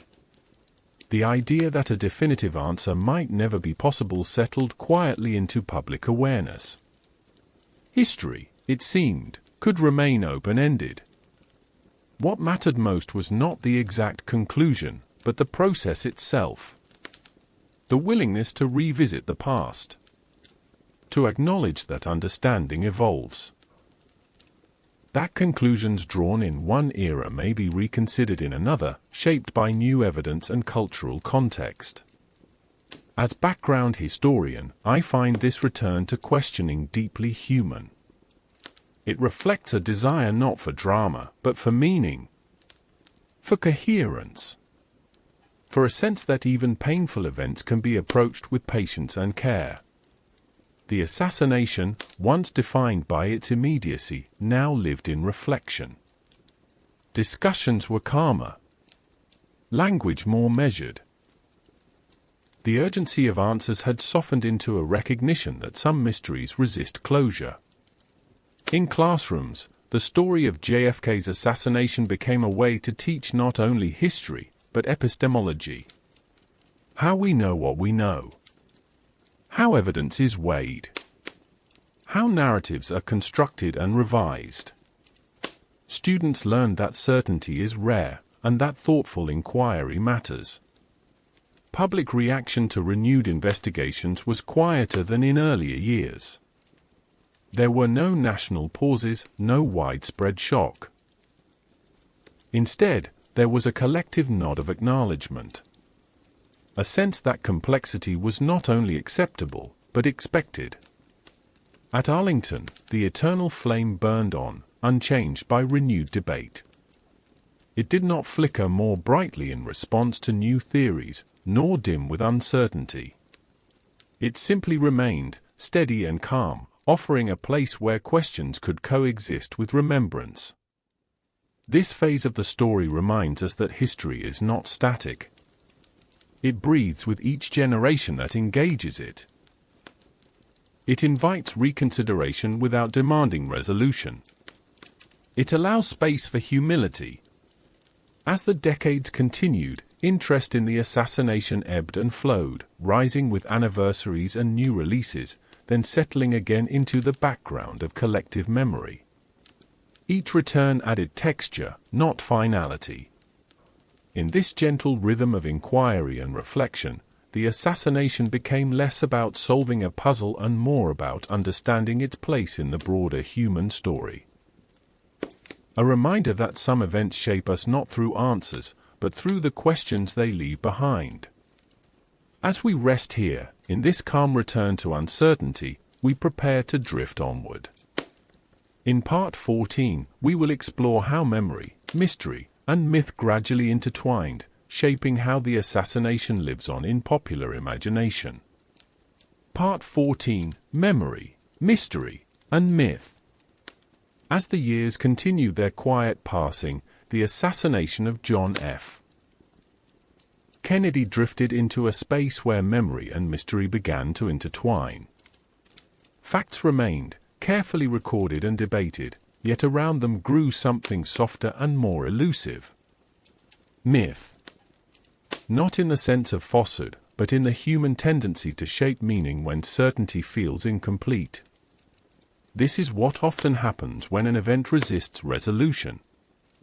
The unanswered spaces invite imagination. They become filled not with recklessness, but with reflection, symbolism, and story. The assassination no longer belonged only to historians and investigators. It became part of cultural consciousness, carried in films, novels, conversations, and quiet late-night thoughts. In popular imagination, Kennedy's death came to represent more than the loss of a president. It became a symbol of interrupted possibility. A moment when optimism seemed to falter. The image of a bright, confident leader struck down in public daylight took on a dreamlike quality, replayed so often that it began to feel both distant and strangely familiar. Cinema played a powerful role in shaping this mythic layer. Films revisited the era with moody lighting, careful pacing, and lingering glances. They focused not only on what happened, but on how it felt. The uncertainty. The suspicion. The sense that something important had slipped just beyond reach. These portrayals did not claim to offer answers. They offered atmosphere. Books did the same. Fictional accounts imagined alternate paths, different decisions, lives that continued beyond November. These stories were less about changing history and more about processing it. About allowing the mind to wander gently through what might have been, as a way of easing the ache of what was not. Over time, phrases and images associated with Kennedy became shorthand for an entire mood. The motorcade. The open sky. The eternal flame. Camelot. Each carried emotional weight far beyond its literal meaning. They became symbols through which people could access memory without reopening raw grief. As background historian, I find this layering of meaning deeply natural. Humans are storytellers by instinct. When facts feel incomplete, we do not abandon them. We surround them with narrative, giving shape to feelings that facts alone cannot hold. The mystery surrounding the assassination, rather than fading, became part of its identity. It encouraged a kind of quiet vigilance.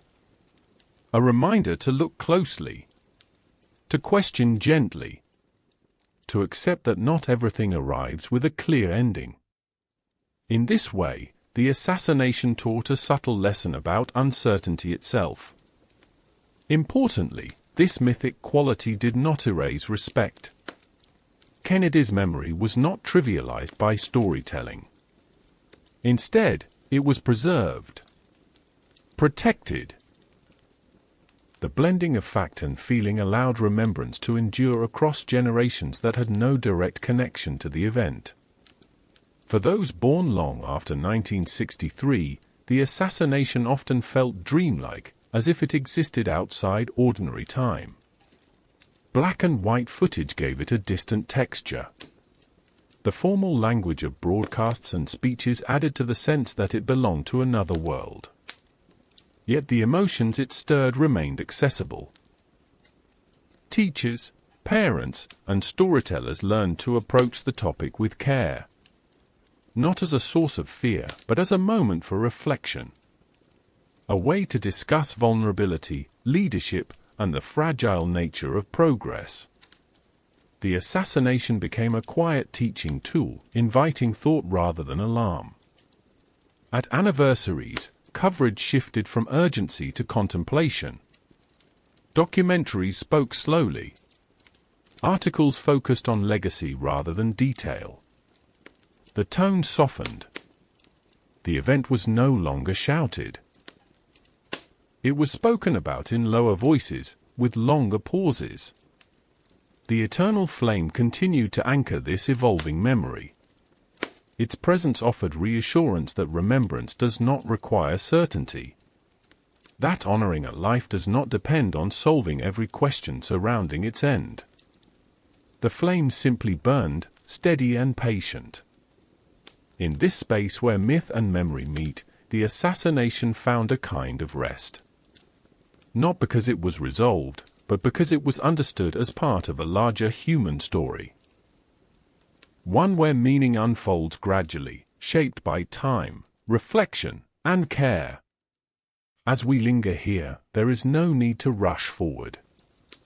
This part of the story invites stillness. It reminds us that history lives not only in archives, but in imagination. In the stories we tell ourselves to make sense of loss. In the gentle quiet that follows, we prepare to drift onward once more. In Part 15, we will explore how the assassination fits into the broader sweep of American history, seen not as an isolated tragedy, but as one moment among many that shaped the nation's evolving identity. Part 15, a moment within the long story. As we step softly into a wider view, the assassination of John F. Kennedy begins to settle into the long, unfolding narrative of American history. Seen from this distance, it is no longer a singular rupture, but part of a continuing pattern. A reminder that the nation has been shaped not only by triumphs and progress, but also by moments of sudden loss. America's story has always included these pauses. Moments when forward motion slows and reflection takes hold. The assassination joined earlier chapters of national grief, standing beside events that had also reshaped identity and expectation. It echoed the loss of Abraham Lincoln, another leader taken at a moment of profound change. It anticipated later shocks that would test confidence and resilience in new ways. What distinguishes November 1963 is not only what happened, but when it happened. The country stood at the edge of transformation. Civil rights movements were gaining strength. Global tensions were shifting. Technology was bringing the world closer together. Kennedy's presidency had come to symbolize the promise of navigating these changes with clarity and optimism. His death did not halt these forces, but it altered how they were experienced. Progress continued, yet it carried a deeper awareness of fragility. Reforms moved forward, but often amid uncertainty and conflict. The assassination became a quiet marker, reminding the nation that advancement and vulnerability travel together. In this broader context, the event takes on a different tone. It becomes less about a single man and more about a collective turning point. A moment when the country learned something about itself. About the limits of safety. About the cost of leadership. About the need for vigilance paired with hope. As background historian, I find it meaningful that the nation did not retreat inward after the assassination. It mourned, questioned, and adjusted, yet it continued to engage with the world. Laws were passed. Voices were raised. Institutions evolved. The story did not end. It deepened. History, when viewed gently, reveals that no moment stands alone. The assassination influenced how later generations responded to crisis. It shaped expectations of transparency. It informed debates about trust and authority. In subtle ways, it prepared the country for challenges that had yet to arrive. At the same time, the event did not define everything that followed. It did not eclipse joy, creativity, or renewal. Life continued to unfold in countless ordinary ways. Families grew. Communities gathered. The nation carried grief alongside laughter, memory alongside momentum. This balance is part of what gives history its texture. The assassination of JFK did not freeze America in sorrow. Instead, it became one thread woven into a much larger fabric. A darker thread, perhaps, but one that added depth and contrast to the whole. In textbooks and timelines, the event occupies a specific place. A date. A paragraph. A photograph. Yet its true presence is felt more quietly, in the way Americans learn to think about power and vulnerability. In the caution that accompanied idealism. In the patience that tempered confidence. As decades passed, the assassination came to be seen less as an interruption and more as a passage. A moment of crossing from one way of seeing the world into another. The innocence of the early post-war years gave way to a more complex understanding of risk and responsibility. This does not mean something precious was lost forever. It means something new was gained. A deeper awareness. A capacity to hold multiple truths at once. To believe in progress while acknowledging uncertainty. Standing here, in this wide view of history, the assassination feels quieter than it once did. Not because it matters less, but because it has found its place. It rests among other moments that shaped the nation through challenge rather than ease. As we allow this perspective to settle, there is a sense of calm in recognizing continuity. That history flows onward, carrying both light and shadow. That even painful moments contribute to growth and understanding over time. In the gentle stillness that follows this broader reflection, we prepare to move onward. In Part 16, we will turn toward personal memory and collective inheritance, exploring how the story of JFK's assassination is carried forward by those who did not live through it, yet feel its presence all the same. Part 16, What is Inherited? As time carries us farther from the day itself, the assassination of John F. Kennedy becomes something quietly inherited. Passed not through direct memory, but through stories, symbols, and the gentle repetition of reflection. For those who did not live through November 1963, the event exists as an echo rather than a shock. Yet its presence is still felt, woven softly into the way history is understood. Inheritance does not always arrive with intention. Sometimes it comes through a photograph seen in a textbook, a black and white image of a motorcade, a solemn funeral procession, a small flame burning steadily against stone. These images settle into awareness early, long before their full meaning is understood. Children grow up hearing that this moment mattered. They may not yet know why, only that adults speak of it with a certain tone. Slower, quieter, more deliberate. In this way, reverence itself becomes part of what is passed down. In classrooms, teachers approach the topic carefully, not to frighten, but to explain. They speak of leadership, of history's unpredictability, of the way a single moment can ripple outward. Students listen, absorbing not only facts, but mood. The sense that this story asks for thought rather than quick answers. As generations shift, the assassination becomes less personal and more reflective. Those who remember where they were when the news arrived grow fewer. In their place are those who know the story through conversation and context. Yet this distance does not weaken the story. It changes its shape. Without the immediacy of shock, later generations are free to consider meaning more gently. They ask broader questions. What does this tell us about power? About vulnerability? About the responsibility of memory itself? These questions unfold slowly, without urgency, allowing understanding to deepen over time. As background historian, I often find that inherited history carries a quieter strength. It is less reactive, more contemplative. It allows space for nuance. The assassination, when encountered this way, becomes less about fear and more about awareness. Families pass down fragments of memory.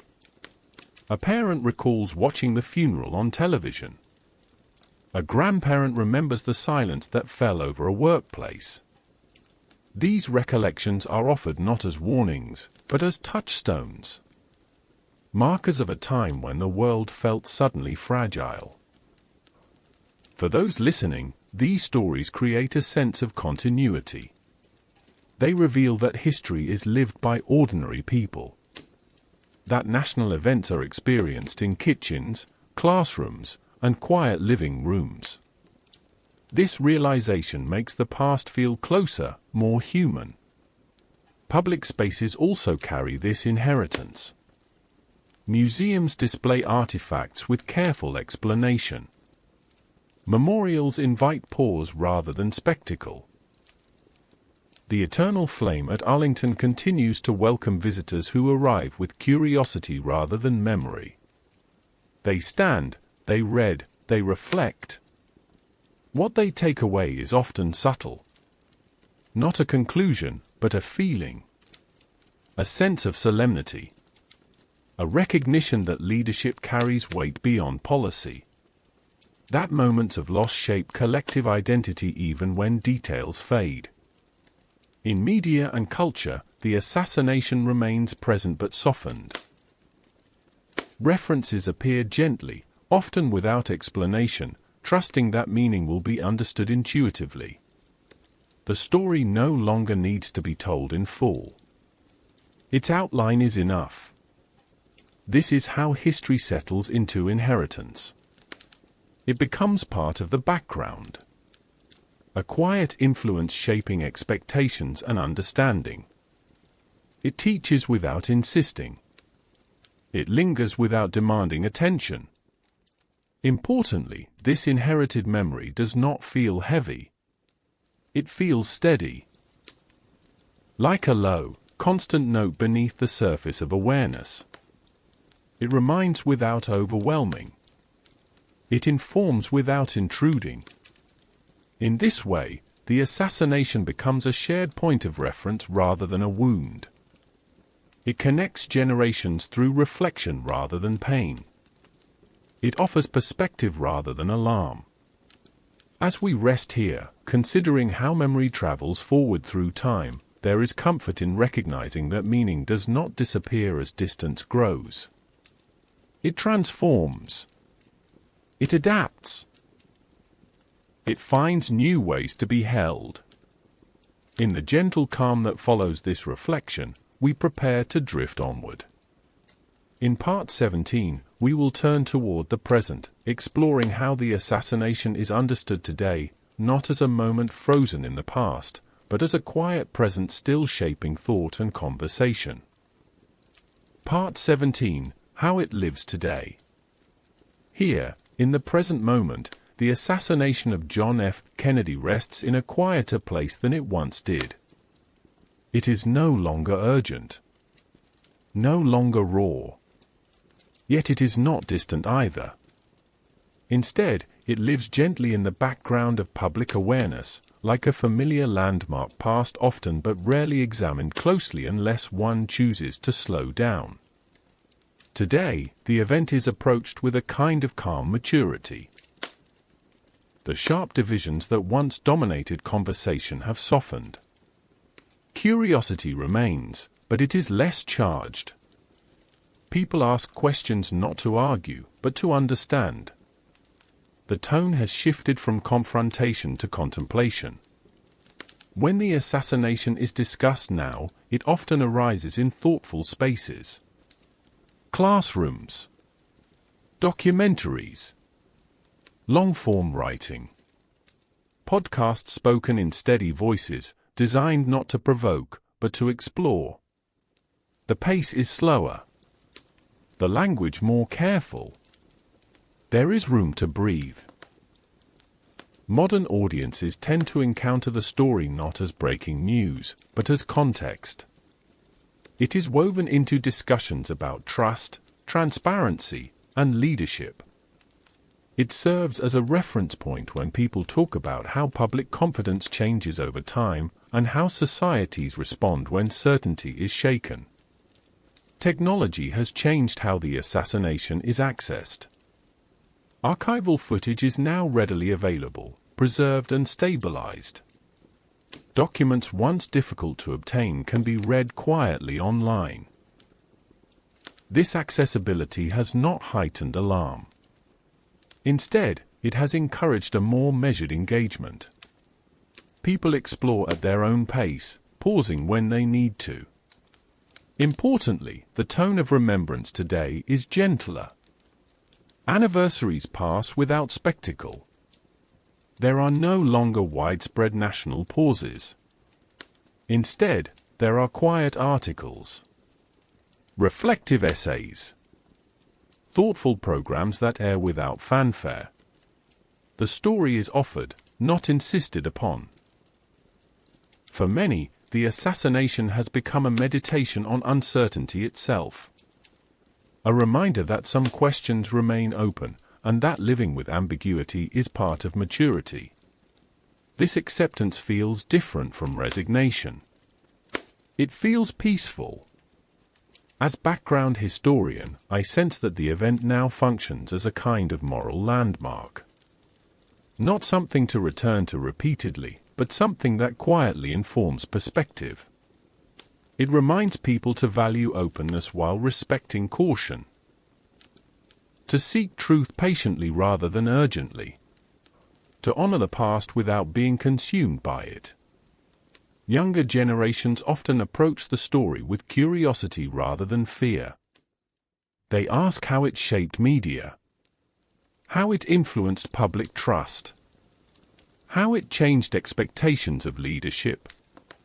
These questions are thoughtful, grounded, and free of the emotional weight that once accompanied them. This distance allows compassion to broaden.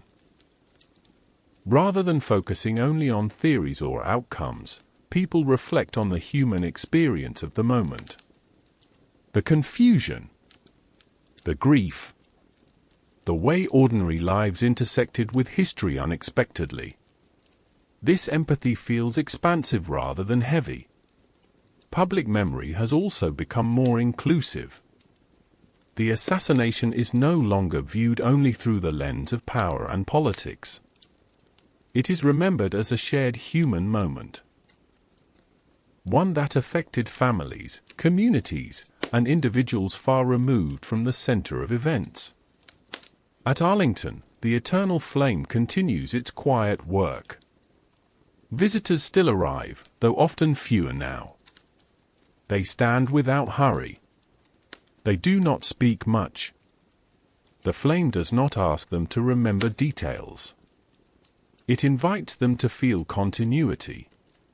This is perhaps how the story lives most fully today. Not in debate, but in atmosphere. In the understanding that history does not need to shout to remain meaningful. It can whisper and still endure. The assassination has become a story people return to when they are ready. When they seek perspective. When they want to understand how a nation grows through loss. It waits patiently, offering reflection rather than demand. As we linger here, there is a sense of restfulness in recognizing that time has done its work. Not by erasing the past, but by integrating it. By allowing it to settle into wisdom rather than tension. In the quiet that follows this present-day reflection, we prepare to drift onward once more.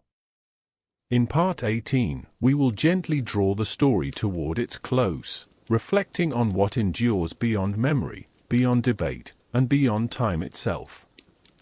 Part 18, What Endures? As we move gently toward the close of this long story, the noise of debate and detail begins to fade. What remains is quieter, more elemental. Not the questions that were asked, nor the answers that were offered, but the deeper impressions left behind. The things that endure when time has softened everything else. History often teaches us through contrast. Through moments when certainty gives way to reflection. The assassination of John F. Kennedy endures not because of its unresolved edges, but because of what it revealed about human fragility, collective grief, and the way a society responds when the unthinkable interrupts the ordinary. What endures first is the reminder of vulnerability. Not as a source of fear, but as a call to awareness. The event quietly taught that leadership does not exist above risk. That visibility brings connection, but also exposure. This understanding reshaped expectations without extinguishing hope. What endures next is the power of collective mourning. For a brief time in November 1963, the nation moved as one. Differences softened. Voices lowered. People stood together in silence. This shared stillness became a lesson in empathy. A demonstration that grief, when held together, can unite rather than divide. The assassination also left behind an enduring respect for ceremony and ritual. The funeral. The procession. The eternal flame. These acts did not solve anything. They did something more important. They provided structure for sorrow. They offered a way to honor loss without being overwhelmed by it. Ritual, in this sense, became a language of care. One that did not require explanation. One that allowed people to participate simply by being present. This understanding continues to shape how societies mark moments of loss even today. What also endures is the awareness that memory itself is an act of responsibility. Remembering is not about reliving pain. It is about carrying meaning forward gently. The story of JFK's assassination has shown how memory can be held without hardening into bitterness or dissolving into forgetfulness. As background historian, I find comfort in how the story has aged. It has not remained sharp or jagged. It has smoothed into something contemplative. a reminder rather than a wound, a presence rather than a demand. The image of the eternal flame captures this endurance perfectly. Fire is alive, yet controlled. Constant, yet delicate. It requires care to continue burning. In this way, it mirrors remembrance itself. Sustained through attention, not urgency. Beyond symbols, what endures most deeply is perspective. The Assassination taught generations to pause before assuming certainty, to approach official stories thoughtfully, to understand that history is shaped by context as much as fact. This lesson has influenced how people engage with the past and the present alike. It also taught patience. That understanding unfolds slowly. That meaning deepens over time.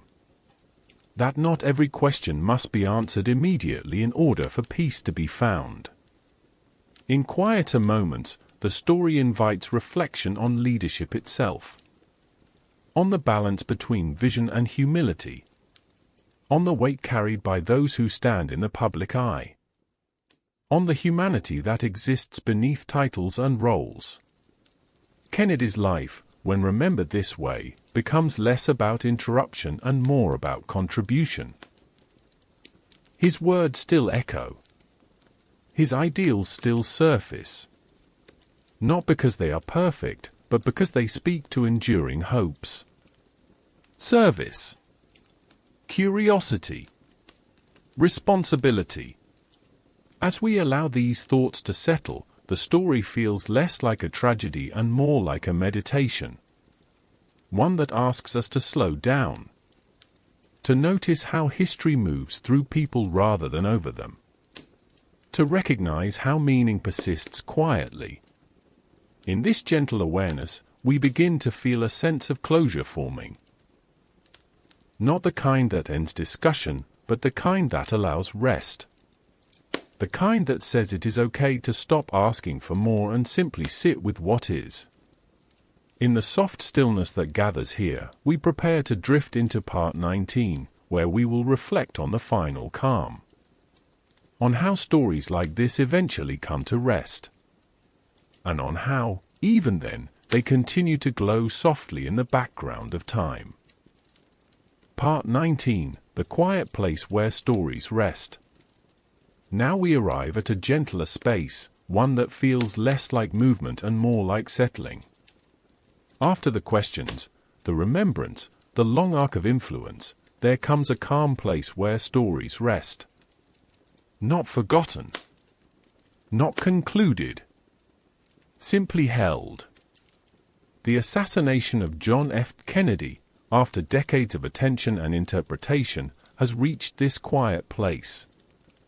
It no longer asks to be solved or revisited urgently.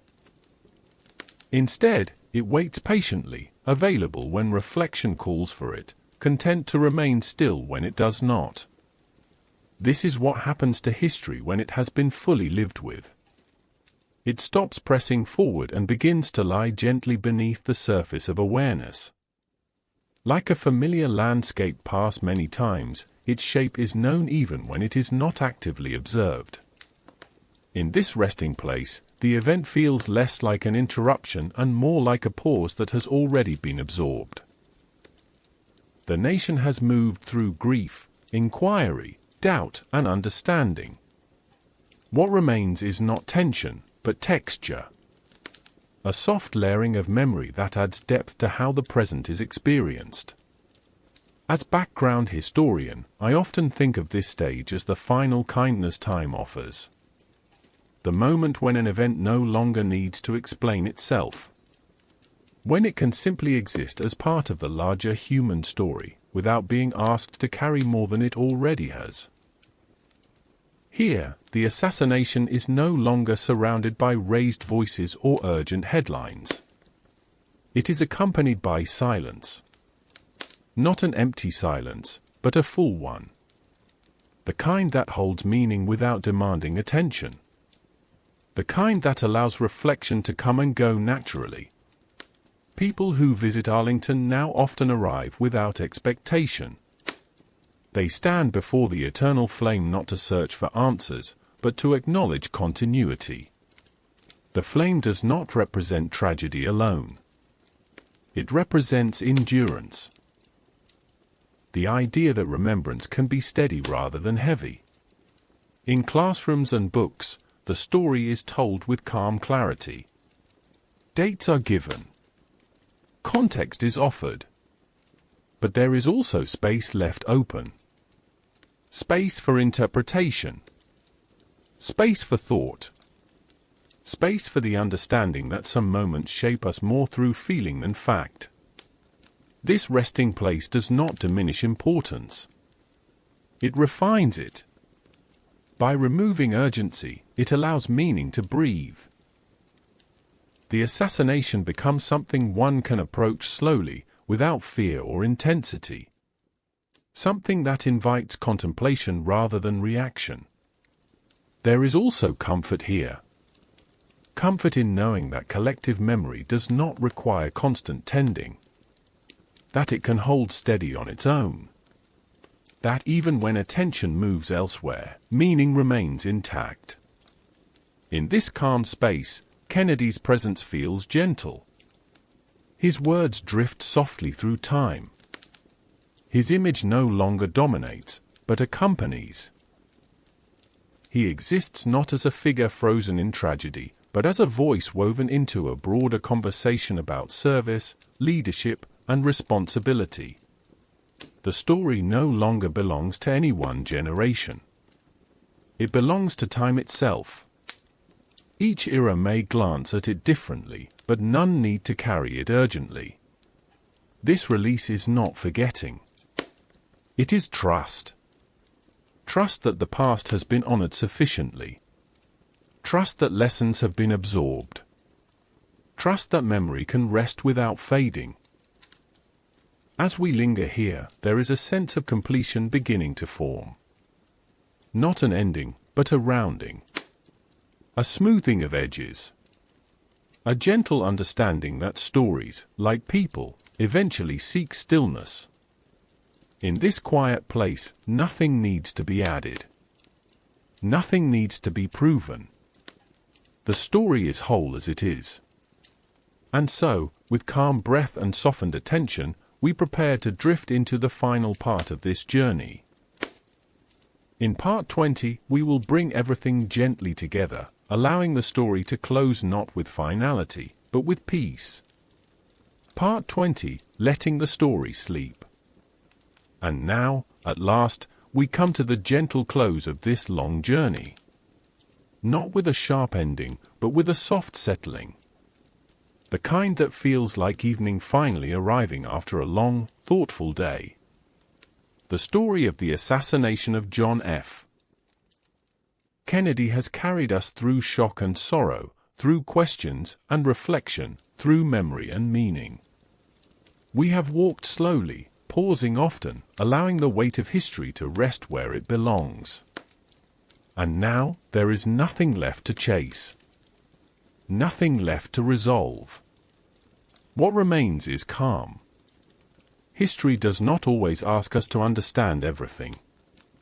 Sometimes it asks us simply to remember that we were changed.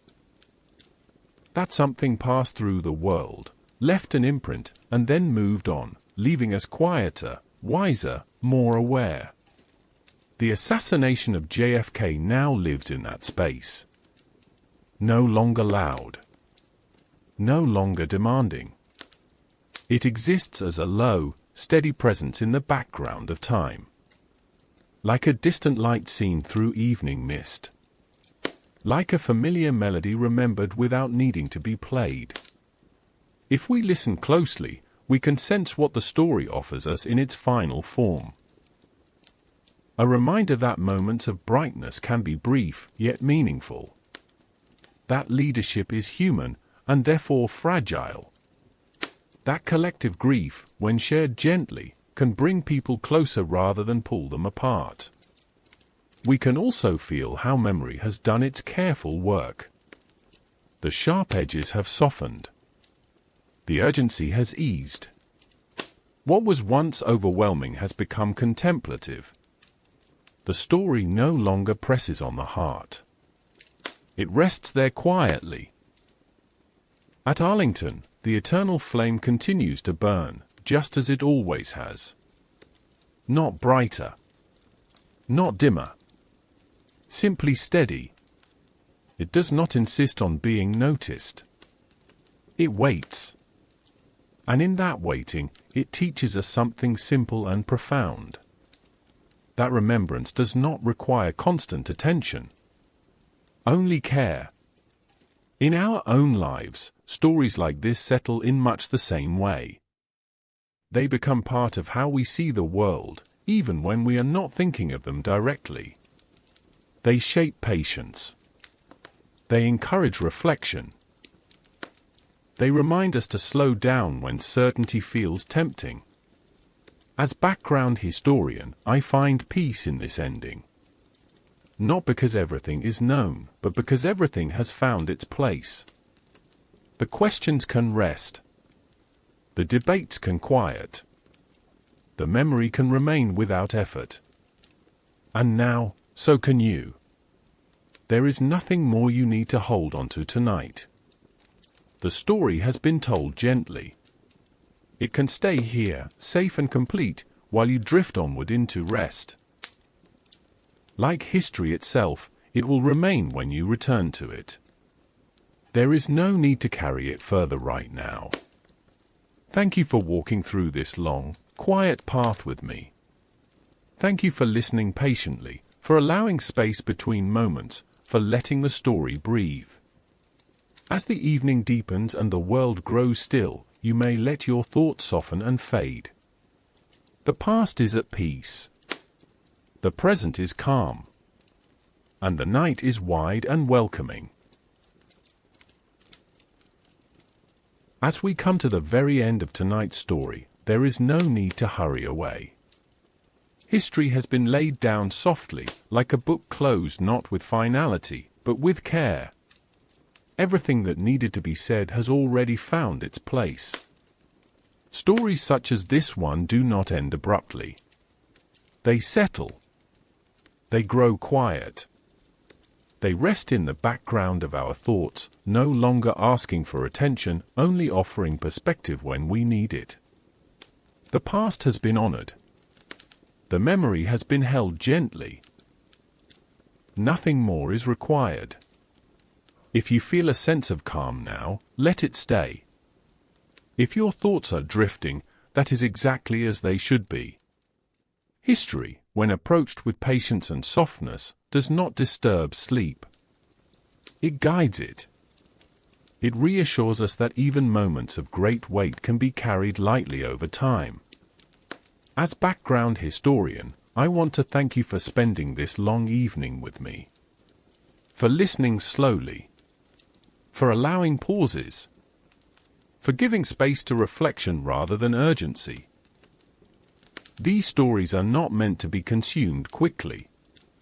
They are meant to accompany you, quietly, as the world slows.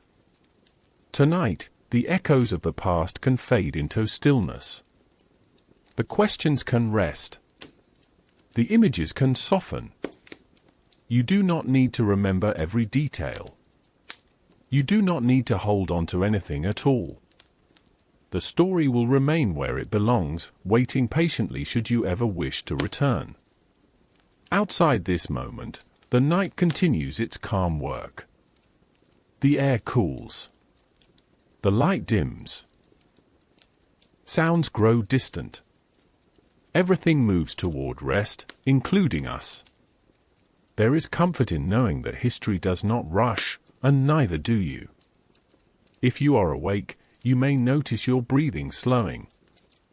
If you are already drifting, that is perfectly fine too. This space was made for both. There is no right way to listen, only a gentle willingness to be here. Thank you for trusting me with your time and your quiet attention. It is always an honor to guide you through these long stories, spoken softly, meant to linger only as much as you wish. Now, you may let the night take over. Let thoughts loosen. Let memory fade into background. Let sleep come naturally, without effort.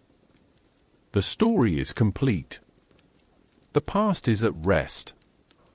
And you are safe to drift peacefully onward.